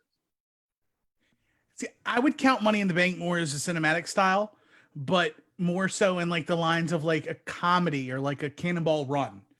Okay. Like it's I would agree. I would put that one in the cinematic category. Yeah, like it's absolutely cinematic because of fair. That's a good the storytelling throughout. Like this like, but the Street Profits versus the Viking Daddies or whatever, like I didn't care for that at all. I mean they fought ninjas. Where's Big Ninja now? Where's Big Ninja? I only loved it because of how much Ryan hated it. What a piece of trash. Yeah, but it's again, I feel like now that I'm not fatigued so much with the worst WWE pay-per-view of modern history, that if I go back and rewatch I would recommend rewatching the Swamp Fight. Time is valuable. I got Bret Hart SummerSlam matches to watch. I gotta pick my time. You do have Bret Hart SummerSlam matches, and that's an episode I want to listen to, especially. All right, let's go around. Let's grade the pay-per-view. Nick, I know what your grade's going to be, but go ahead. D. A D. See, I thought you were going to give it an F, so you've already surprised me. The wrestling was good. Just the hokiness of everything just ruined it for me completely. All right, very good. Matt, go ahead. C+. Okay, Tim. I'm gonna go C-. Okay, Ryan. I'm gonna split the difference between the last two and just call it a C. And this one got a B for me. Matt, like wrestling on the Stanford scale of excellence. Wrestling was good. A few wonky decisions. It finished with 100%. The Swamp Fight was an A+ for me. All right, let's continue here. And obviously, you know, I watched Impact. I purchased a pay-per-view that wasn't a WWE show, so that may have been one of the most shocking things in 2020. Brace yourself, Ryan. And obviously, I recorded my review of the show, so we're not necessarily going to get into that too much unless anybody has any specific thoughts about it. Obviously, we saw EC3, Eric Young, Heath Slater, and then the Good Brothers. The Good Brothers, of course, announced their decision last Saturday at midnight. A few new notes from the pay-per-view. Slammiversary 2020 smashed Impact's record for single-day total impressions, which was from Slammiversary of 2018, nearly doubling the previous record by 97%. Leading the day was the exclusive midnight video announcement of the Good Brothers, which quickly became Impact Wrestling's best performing tweet of all time. In Instagram engagement for Slammiversary 2020 saw a 172% increase in single day total likes compared to their previous record. And during the month leading up to Slammiversary 2020, their YouTube channel saw total views rise by 26.5%. Total watch time grew by 32%. And the channel, which already ranks as #2 most subscribed wrestling account on the platform, added over 100,000 new subscribers, marking a 20% rise in monthly subscriber rates. So yeah, you can listen to my review of the show, but really kind of coming out of it, you know, and I watched Impact on Tuesday. You know, we saw the Good Brothers there. We saw EC3 attack Moose. So it appears he may have his eyes on the TNA World Heavyweight Championship, which I'm still not totally sure I understand that whole thing. You know, Heath Slater's still kind of in the mix. I think Impact has a really interesting opportunity to you know, to capitalize on some newfound attention, because like they were trending #1 worldwide during Slammiversary. Like I know I saw a lot more people talking about Impact on social media between Saturday, Tuesday, and even now a couple days later. Like this is an interesting opportunity for them. The product it still feels very different. Like, and I know like they don't do any sort of fans in the crowd, but like the way that they have the room and the building mic'd, it feels so much more like dead quiet than even like the empty WWE Performance Center did. But you know, I'm intrigued to see where they go with a lot of things. Like I will definitely be tuning in next week. Ryan, have you paid in much attention to what Impact's been doing this week? Jim, do we do a wrestling podcast? Of course, I paid attention to what Impact was doing. How could you not? Yeah, I don't know. I love that the Motor City Machine Guns are back. I love that they got a tag championship. I think they are one of the most underrated duos in professional wrestling, Alex Shelley and Chris Sabin. I think you can look back at even their early TNA X Division days and really see what they had going for there. I thought Slammiversary was a great show, top to bottom. I think it had some great big guys, Moose, Tommy Dreamer, the women. I think that Moose Dreamer match was garbage. Yeah, I'm just saying they're just different flavors. Okay, yeah, they very featured, different right, flavors. but the match those sucked. two, you had the women's match. You had Chris Bay. You know, the Deonna Purrazzo was a bit of a surprise to me, but all in all, I think it was a great weekend for Impact Wrestling. I think the carryover on a Tuesday was really good for them. I hope it continues next week and for the next few months. You know, you can't make a living off of like former WWE guys, but it was nice to see some homegrown talent, Eric Young, EC3, kind of back in the Impact. Right. That was something that I highlighted even on Twitter on Saturday, because I saw a lot of people going like, oh, like they're just bringing in these ex-WWE guys. And I'm like, okay, Eric Young, like all of them, technically their last place of employment was the WWE. But to me, EC3 was a TNA Impact guy in the WWE. Eric Young, same thing. Like the Good Brothers, like that. We're not talking about Festus and Carl Anderson. We're talking about guys that made their name elsewhere. Like they're not fanboy.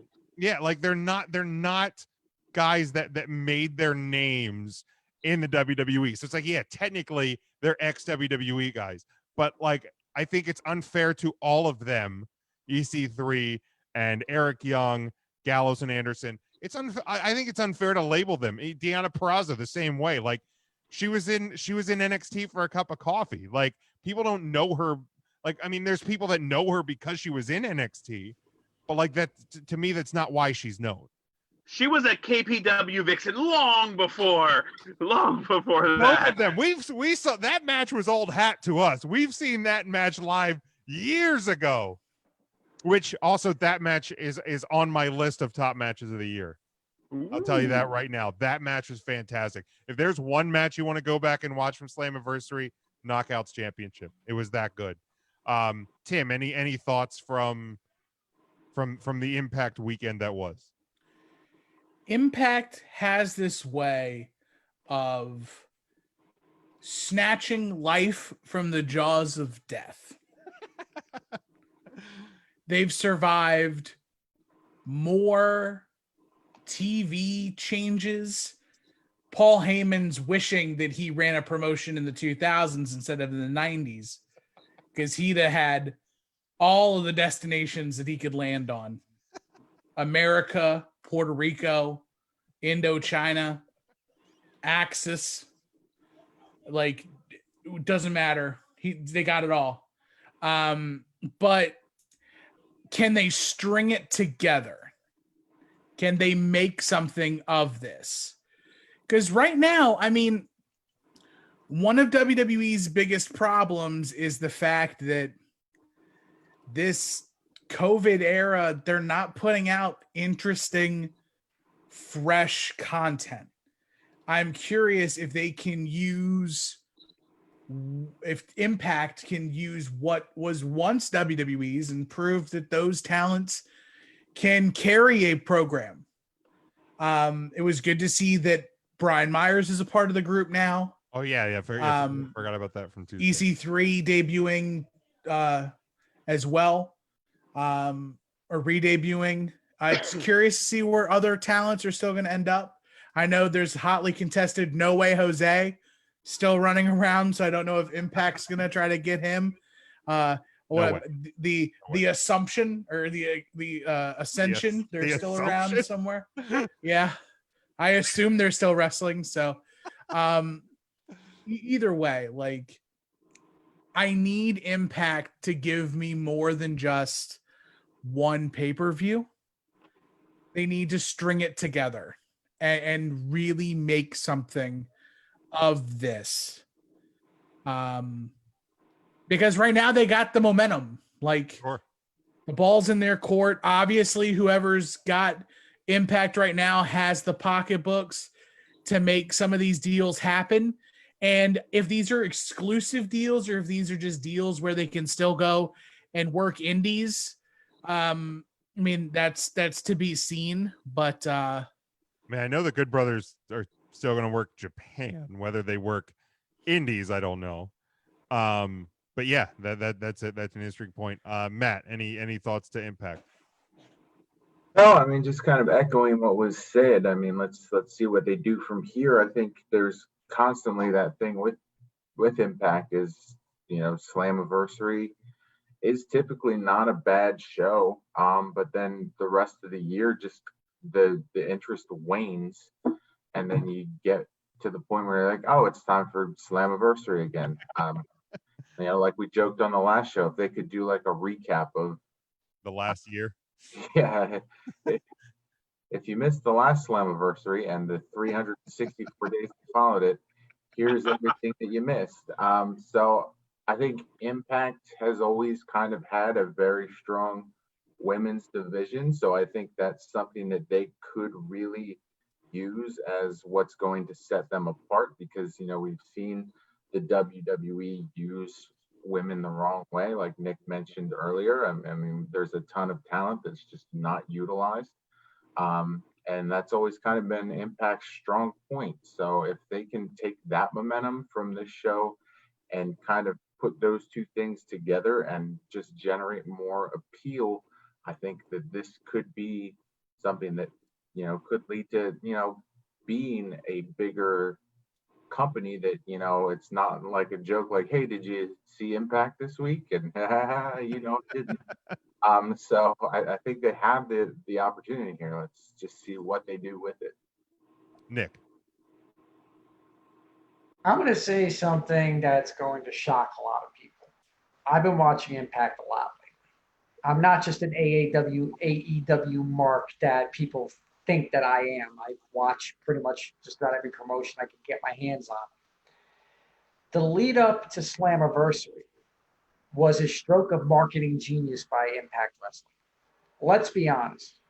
The way that they marketed, who could possibly show up at Slammiversary with all the pictures of all the released wrestlers, and you knew some were going to show up, you just didn't know who, was absolute genius. And then bringing back Eric Young as the surprise fifth entrant into the main event. Deonna Purrazzo and Jordan Grace putting up a banger of a women's championship match. You know, EC3 at the very end of the episode with his new moniker and stuff like that. Then him showing up on Tuesday, taking out Moose, even though technically he's not signed. Again, a stroke of genius. The Motor City Machine Guns, you know, glad to see them back. You know, what do you call it? But the Good Brothers, you know, getting their due, and they are exclusive to both Impact and NJPW. They can work both. Don't expect to see them on the indies. And the wrestling was that damn good. I was entertained by Slammiversary. I have actually been entertained by Impact on Tuesday nights the last few months. And don't forget, you still have guys like Sami Callihan, Ace Austin, Madman Fulton, Trey Miguel, the Rascals.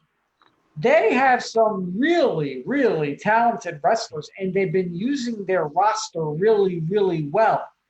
They're showing how to use a roster in an empty arena better than the guys down in the Performance Center. I'm not going to lie. They have a plan. They stick to it. And if it ain't working, they kill it. It's not like, let's just keep trying to force something down their throats so they can finally like it. No, they don't work like that. Now, when it comes to TV ratings, you're on Access. Not many people have Access. But people can stream on Twitch. People can stream, Access TV elsewhere. So they do have an audience. The numbers that they got for Slammiversary were insane. They were.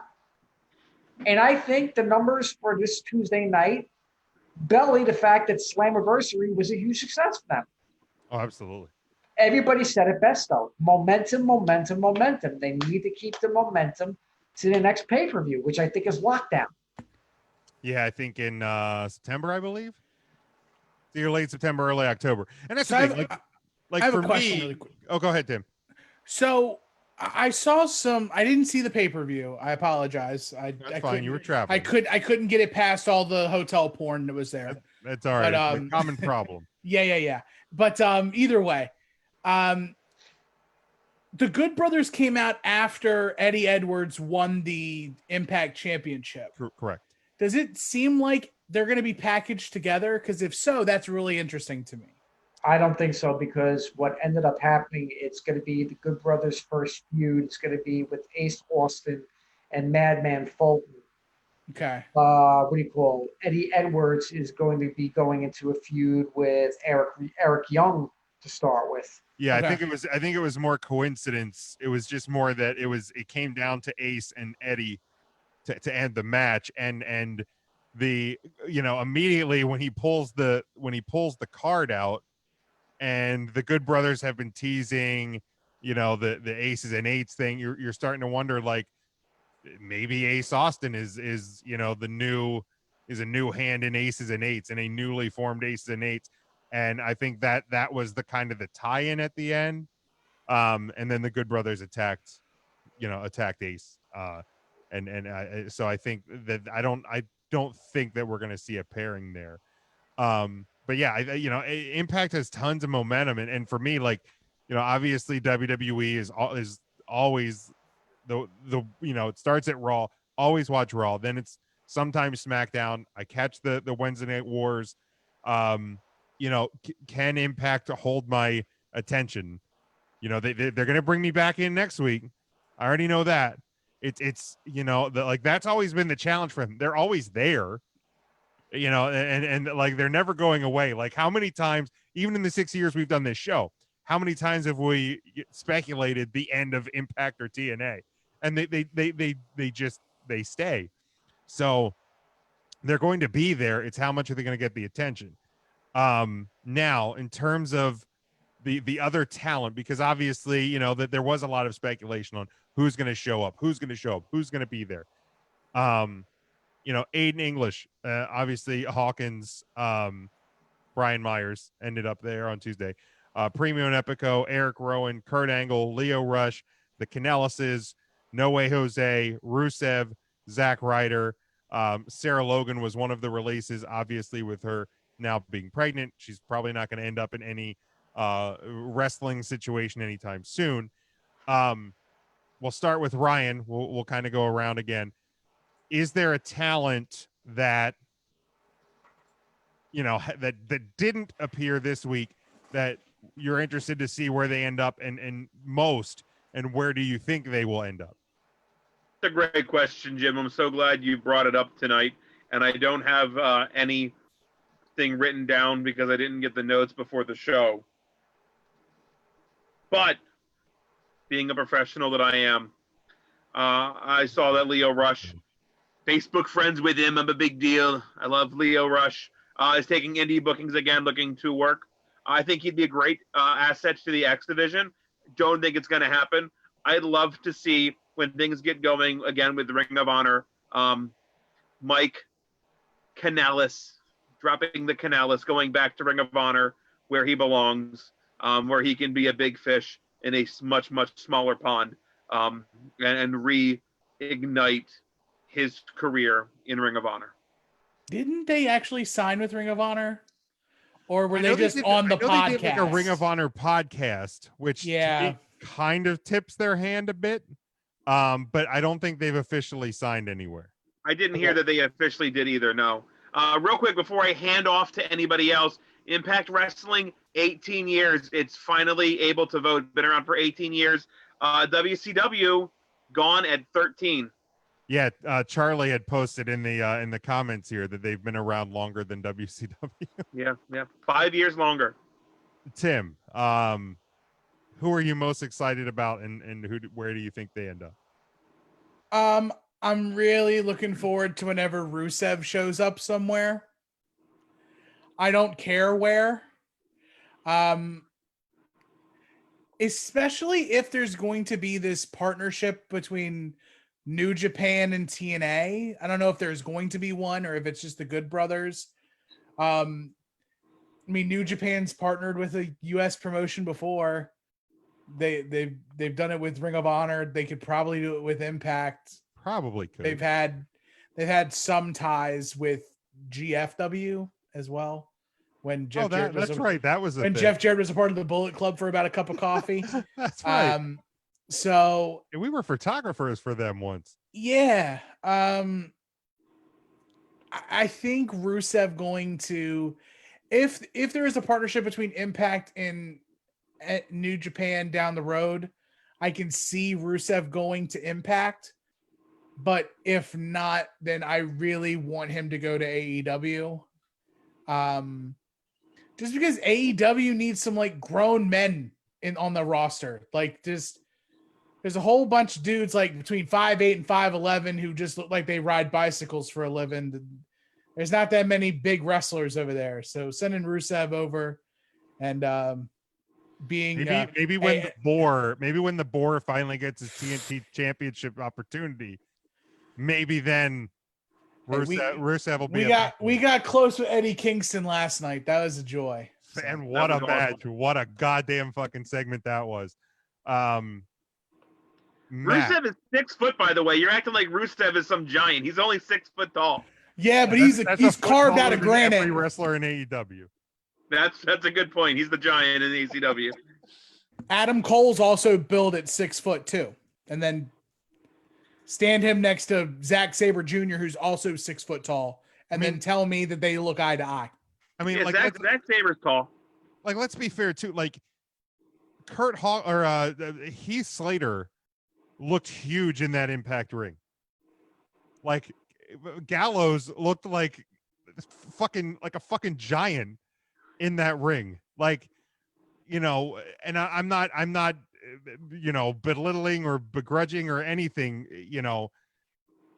little guys. I'm not. But, Rusev, who was average sized in the WWE, that's a big man everywhere else. Like, Gallows, who is a big man in the WWE, that's a giant everywhere else. Like, it is what it is. And I mean, most other companies, I think AEW included, are using smaller rings too. So all of these guys are going to look bigger than you remembered the last time you saw them. Matt and Tim, I don't even need to answer this question because everything you said about my boy Rusev is exactly what I was thinking. Matt, your thoughts. Who are you most interested to see and where? I'm most interested to see where Zack Ryder ends up, Matt Cardona, whatever he goes by. Whether that's Impact or AEW, I think he could fit in either place rather well. What he does on those cards, I don't know, but I think he would just kind of slide right into probably the similar role he was doing in WWE and just being, that guy for either company. So just to see who ends up getting Zack Ryder's talents, just so we can make sure we get that pay-per-view so Jim can see him win a ladder match. That's all I really care about. And Nick, how about you? I echo Matt's thoughts completely. Matt Cardona, actually see him going to AEW. I really think that, he could carve out a really good niche over there. And Rusev, I would love to see him in AEW, but I can actually see him sign with Impact because, the way Impact has been running the business lately, you can never have too many hosses, as they say. So you got Moose, you're gonna have Gallows, you have Fulton, you add Rusev into that mix. You got yourself a pretty you got yourself a pretty damn good Haas division going. Damn right. Am I wrong in thinking, and it's a shame where it's at in its progression, but Rusev would be an absolute star in NWA. Like NWA, just that. I would just love to see it with the flags. I mean, it just in my mind works. No, I agree, and I mean, Billy Corgan has said that they are not going away, but they are also per Bad News Barrett. They are not going to be running during the COVID era. So, can they reignite with a new kind of office leadership whenever we get out of this? Can they reignite that fire that started when they kicked off?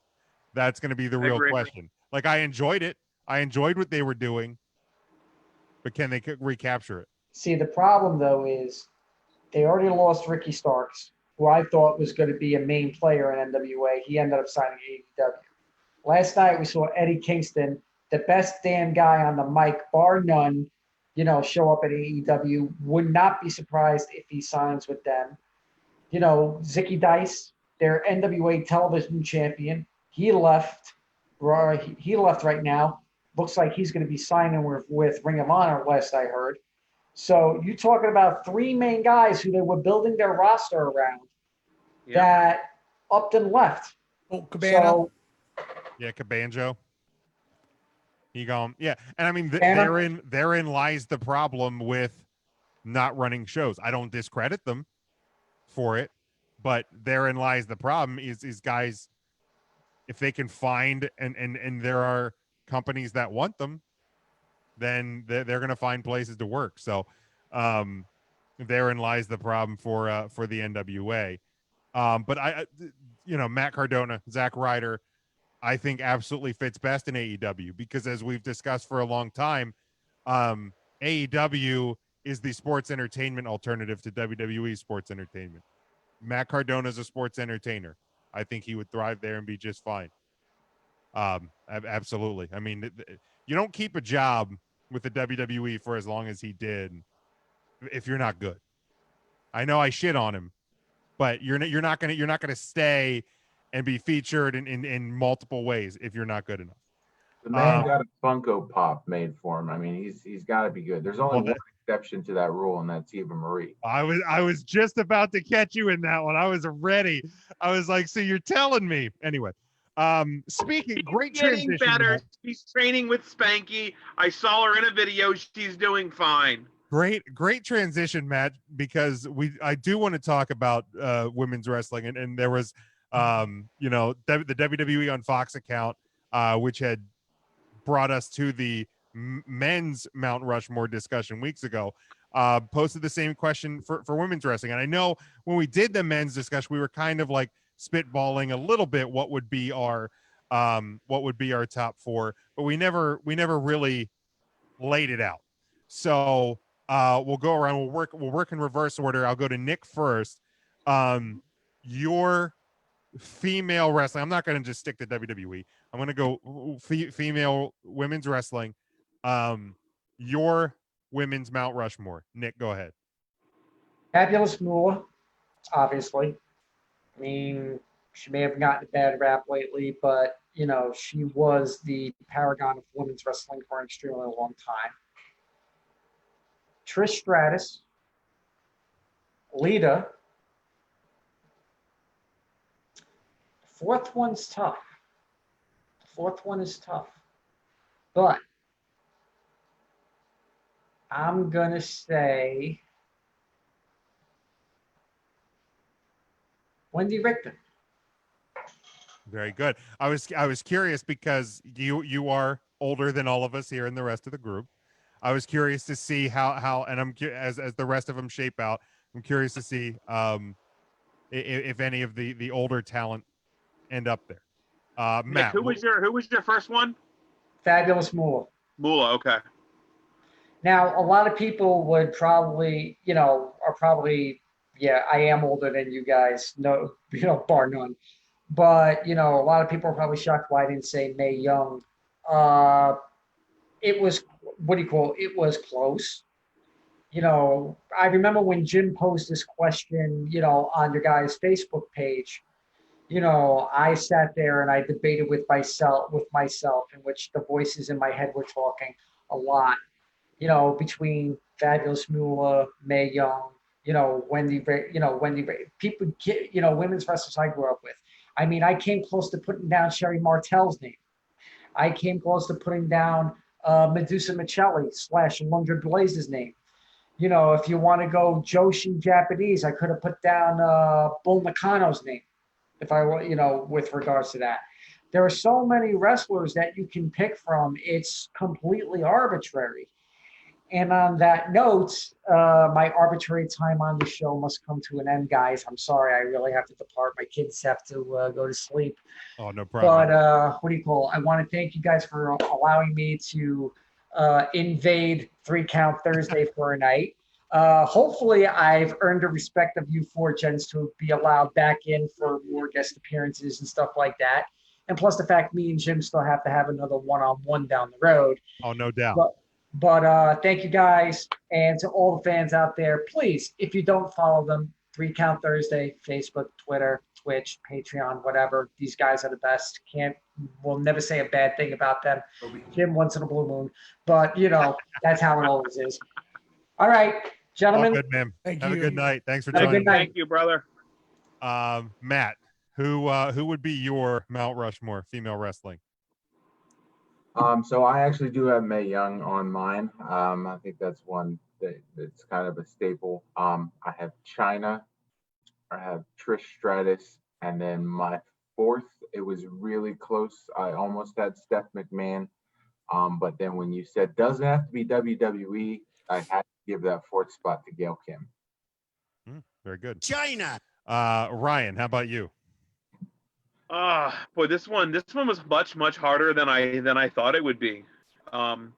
So my Mount Rushmore would go Tamina, Eva Marie, Jillian Hall, Sunny, and the Cat. So all 5. I would put 5, and they would be made out of mashed potatoes. They're just Nikki Bella almost made that list if I could fit a sick face up there, but no, it's gonna go Trish and Lita. I think those two set the groundwork for what we look at today with inside the WWE. And unfortunately, all of mine are WWE related, which shame on me for not thinking outside of the box. That's totally okay, Ryan. I know. It's all on me. I also had Chyna, who did just a ton for women's wrestling, and then I have the flag bearer of today, the one that will carry the division long into the future, Charlotte Flair. All right, Tim, how about you? So my list starts with Charlotte Flair. I think when it all is said and done, she's going to be the best women's wrestler of all time. And then she can be in the conversation for just greatest wrestler after that. We're talking specifically women's wrestling, right? Yeah, Like yeah. not anything else. Sure. Okay, so then my top 4 after Charlotte Flair will go with Bull Nakano. We will go with Alundra Blaze / Medusa. And I will go with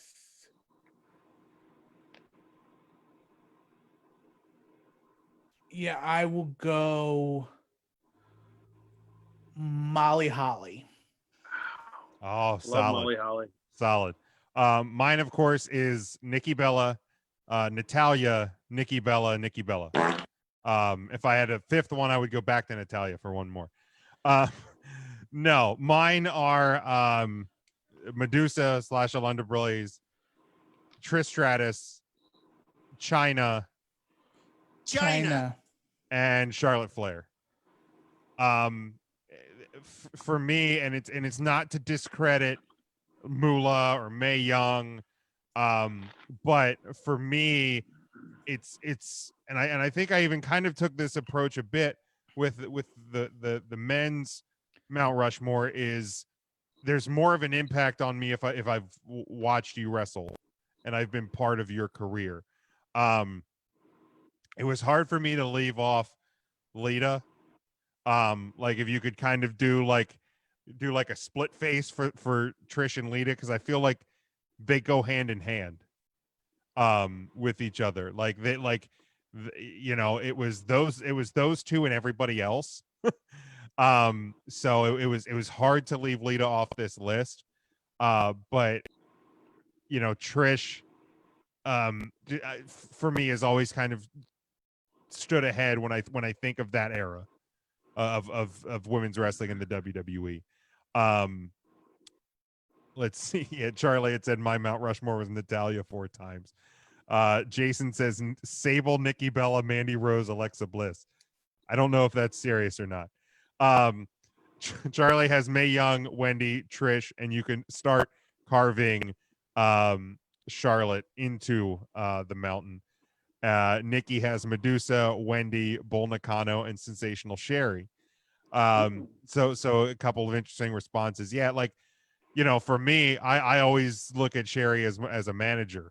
Like only a manager. And so if I'm just looking at women's wrestling, I don't think of Sensational Sherry. Ryan. Now, Tim, you had said you had asked a question which would have eliminated, I assume, one of the people that you were going to put up there. What was your original thought process, and who was that person? To me, Sunny should be involved in the conversation at some point. Okay. Just for being kind of revolutionizing, or not revolutionizing, but like being the first influential woman of wrestling in the new foundation. To create an OnlyFans? Well, that too. Okay. But to be honest, I mean, during the advent of the internet, she is the first woman. Yeah.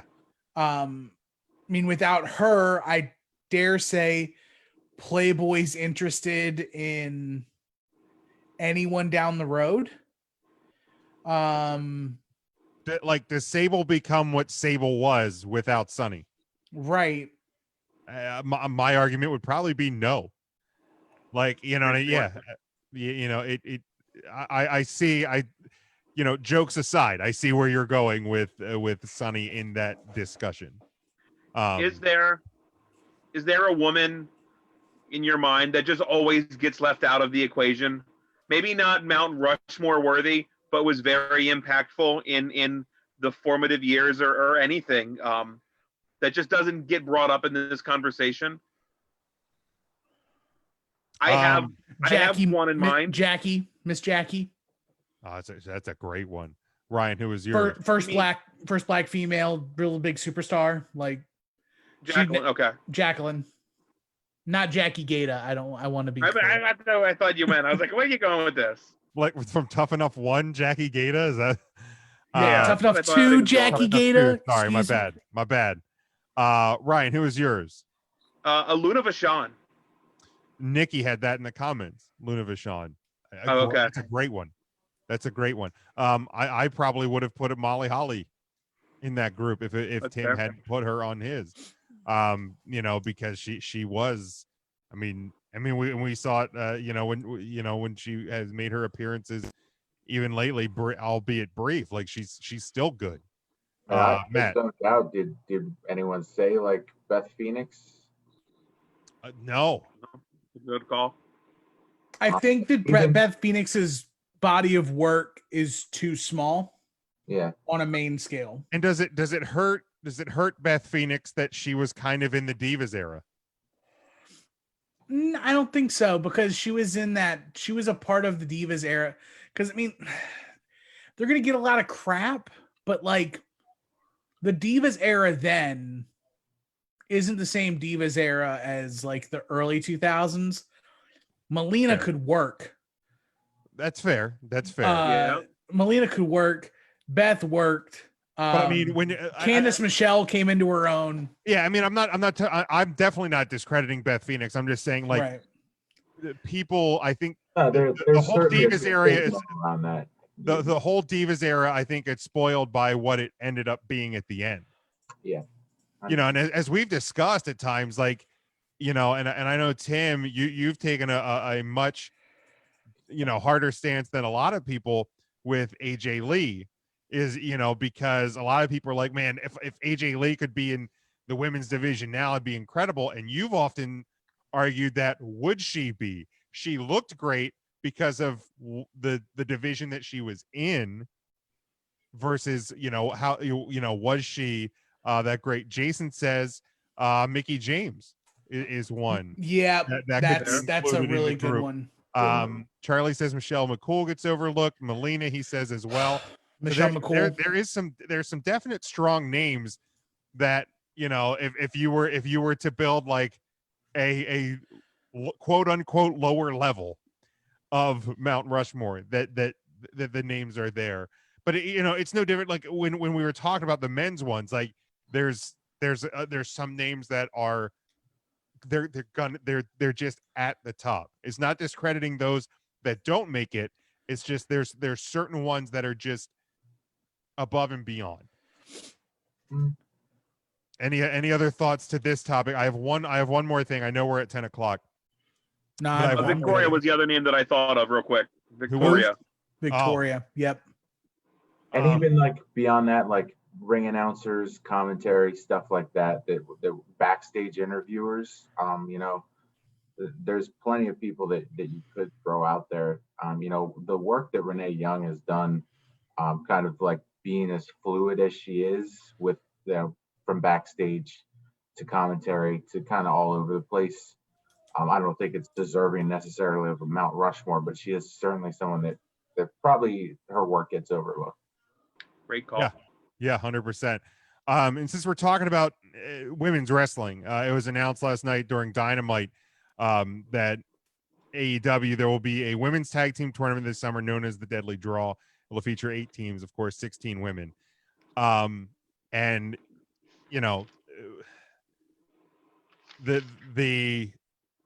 we've discussed at times that AEW's women's division could be a lot better, and we'll leave it at that. For not to totally discredit them, but I looked at their website today, and their women's roster that's listed on their website has 19 superstars. Those being Abaddon, Allie, Anna Jay, Awesome Kong, Bea Priestley, Big Swole, Brandy Rhodes, Britt Baker, Emi Sakura, Sheeta, Chris Statlander, Leva Bates, Mel, Nyla Rose, Penelope Ford. I knew I was going to step on that one because of Tim. Riho, Sadie Gibbs, Shauna, and Yuka Sakazaki. Now, you have injuries. You have people that are not traveling to the States right now because of COVID. Because I know one of the jokes, and I think Charlie may have posted it, was, do they even have enough women to make up 8 teams? Realistically, on their listed roster online, on who can compete this summer, the answer is no. Now, we had, last night there was a match on the show that featured 2 talents that are not on their official roster. And my point was, this kind of has a feel to a, Mae Young Classic, if you will, where you can bring in, women from all of professional wrestling and feature them, on your product, whether this is going to be on Dynamite, whether it's going to be on Dark, whether it's going to be its own presentation altogether, that we don't know right now. It's like Charlie says, they have he says AEW is the worst women's division in wrestling. Half the girls are in the DL. That's why, like, when they announced it, I'm like, there's no way you're not bringing in outside talent. But I think it's a great thing. I think it's an opportunity to bring in and feature talent. I'm curious to see some of the details. When this going to start, and who exactly is going to be involved. Tim, we'll go to you. I think this is a great idea. I hope it turns into some women's tag team titles. But there are some other people that are featured on AEW television that aren't on that roster list. Right. I mean, you mentioned Diamante and Ivelisse. Yeah. But Solid also, yep. But also Britt Baker's got Rebel or Reba. So that, you have to remember she's a wrestler as well. They also have Kong, who's not necessarily on the roster, but I think I had her on the. Kong was on the list. Yeah, Kong she was on their official roster. Yeah. Okay. There's plenty of different options they can go with. I'm very curious. The first, in typical AEW fashion, the first team announced is one of the EVPs or kind of pseudo EVPs, Brandy Rhodes. Sure. So it's like they all get the nice things first, and then everybody else gets the pickings afterwards. But yeah, that's kind of where I'm at with in that regard. Yeah, I'm definitely, like I said, I'm definitely intrigued by it. Ryan. Yeah, I think there's enough indie wrestlers. We're seeing the TNT Championship kind of getting their toe dipped in with some indie wrestlers with Kingston last night, things like that. You have Darby Allin's wife, Priscilla Kelly, Matt's favorite wrestler, probably has something to do, I don't know, on a Wednesday night. So yeah, I think you can round this out pretty well. Matt, your thoughts? Give me a reunion of the Academy, Penelope Ford, Maria Manic from the WSU days. And I will be all in on that. I think we've always said that there's a lot of good talent on AEW. They just seem to be underutilized. And then for whatever reason, just things don't really match up well. Like when we're really excited about certain matches and then they just fall flat. So big fan of tag team wrestling now, and we don't see it a ton with women. So, anxious to see what this is going to turn into. You can't botch a tag team division worse than WWE already did. So nowhere to go but up. There's a name that I saw a lot of people bring up last night. It was LuFisto. I don't know what the Canadian border situation is there. But if they can get her in on that, would be awesome. Charlie says they could potentially work with some Shimmer talent. Absolutely. So yeah, I'm very curious to see how it shapes out. Charlie also asked an interesting question. If Evolve is truly done, which by all accounts it appears that it is, when they're fire sailing the merchandise. What happens to their talent? Are they just out in the indie world, or like, you know, if WWE's buying them, does talent involved? Anybody have any idea on that? I have no clue. Did Evolve? I don't think they really had a core roster. I know there was a lot of indie talent that worked there, so I don't know necessarily who was your quote Evolve roster that would be under contract with Gate. I'm not sure how Evolve worked enough to know, but I know they were worked other dates with other indies, so I'm not sure if they were ever signed. Yeah, I think they're just all on indies. I don't think anyone had an exclusive contract. Okay, so Charlie, I guess they're back out in the wild. Jason, AEW superfan Jason, says hopefully they hire a ref that knows the rules for this tag team tournament. So, all right, that's gonna do. I got nothing else. We're gonna bump the big four match discussion again to next week because we ran out of time. That's fine. Anybody have anything else before we close it out? All right. Ryan, your commitment to Chronic is astounding. Matt, let people know where they can follow you. Yes, I'm on Twitter. It's at 3CT, the letter A. Philly is in Philadelphia, the number 8, so 3CT affiliate. You have 1 week until the Sixers play meaningful games, so enjoy it while you can. Right. So the games that were being played, are they like exhibition games right now? Yeah, they're like scrimmages. Okay. I actually love the arena setup that the NBA has. Yeah, it's long. Phillies play tomorrow? Tomorrow night against the Marlins. Very good. Tim, where can the people follow you? They can follow me at Not the Tool Man across all platforms, Instagram, Twitter, Snapchat, if you care. When I'm not podcasting here, I'm podcasting with my best friend Marcus at Final Wrestling Place. You can find us at Final Place Pod. We are covering the boys and girls of summer. So it's wrestlers who have very memorable Summer Slams. In this episode, we are talking Bret Hart. Love it. Love it already. Ryan, where can the people follow you? Whatever. You can follow me. It's RYN and then the word Eagle, RYNEAGLE. That's just on Twitter. Magnum AFI. That is the Instagram. I should probably have made them the same. I don't know. I'm not good at social media. I don't know. I'm going on vacation. I'm not going to be here next week, guys. So I appreciate all of this. Yeah, I forgot to tell everybody. That's my B. I'll be back for August. Yeah, I don't know. Again, I'm not good at what I do. I really do apologize. August the 6th, I'll be back, and I don't know. We'll talk wrestling then, right? Well, I guess we have no other choice. You better talk to intern Mark and make sure his ass shows up on camera next week. Hershey Park's closed. Why isn't he here tonight? I don't know. I don't know what he's doing. Is he just standing outside the gates, like batting at the gates, waiting like a child when you go to the bathroom? Stick across the gate. Ring, ring, ring. All right, you can follow me at Big Jim Sports, but make sure you follow the show at 3 Count Thursday, Facebook, Twitter, Instagram. Subscribe to our show as well as the Hot Tag Podcast as well on all podcast platforms, including Spotify, our YouTube channel, and much, much more. Tell you what, just go to 3countthursday.com. You'll find everything as well as our home network, NGSC Sports. Until next time, stay safe, stay smart, and go for the pin.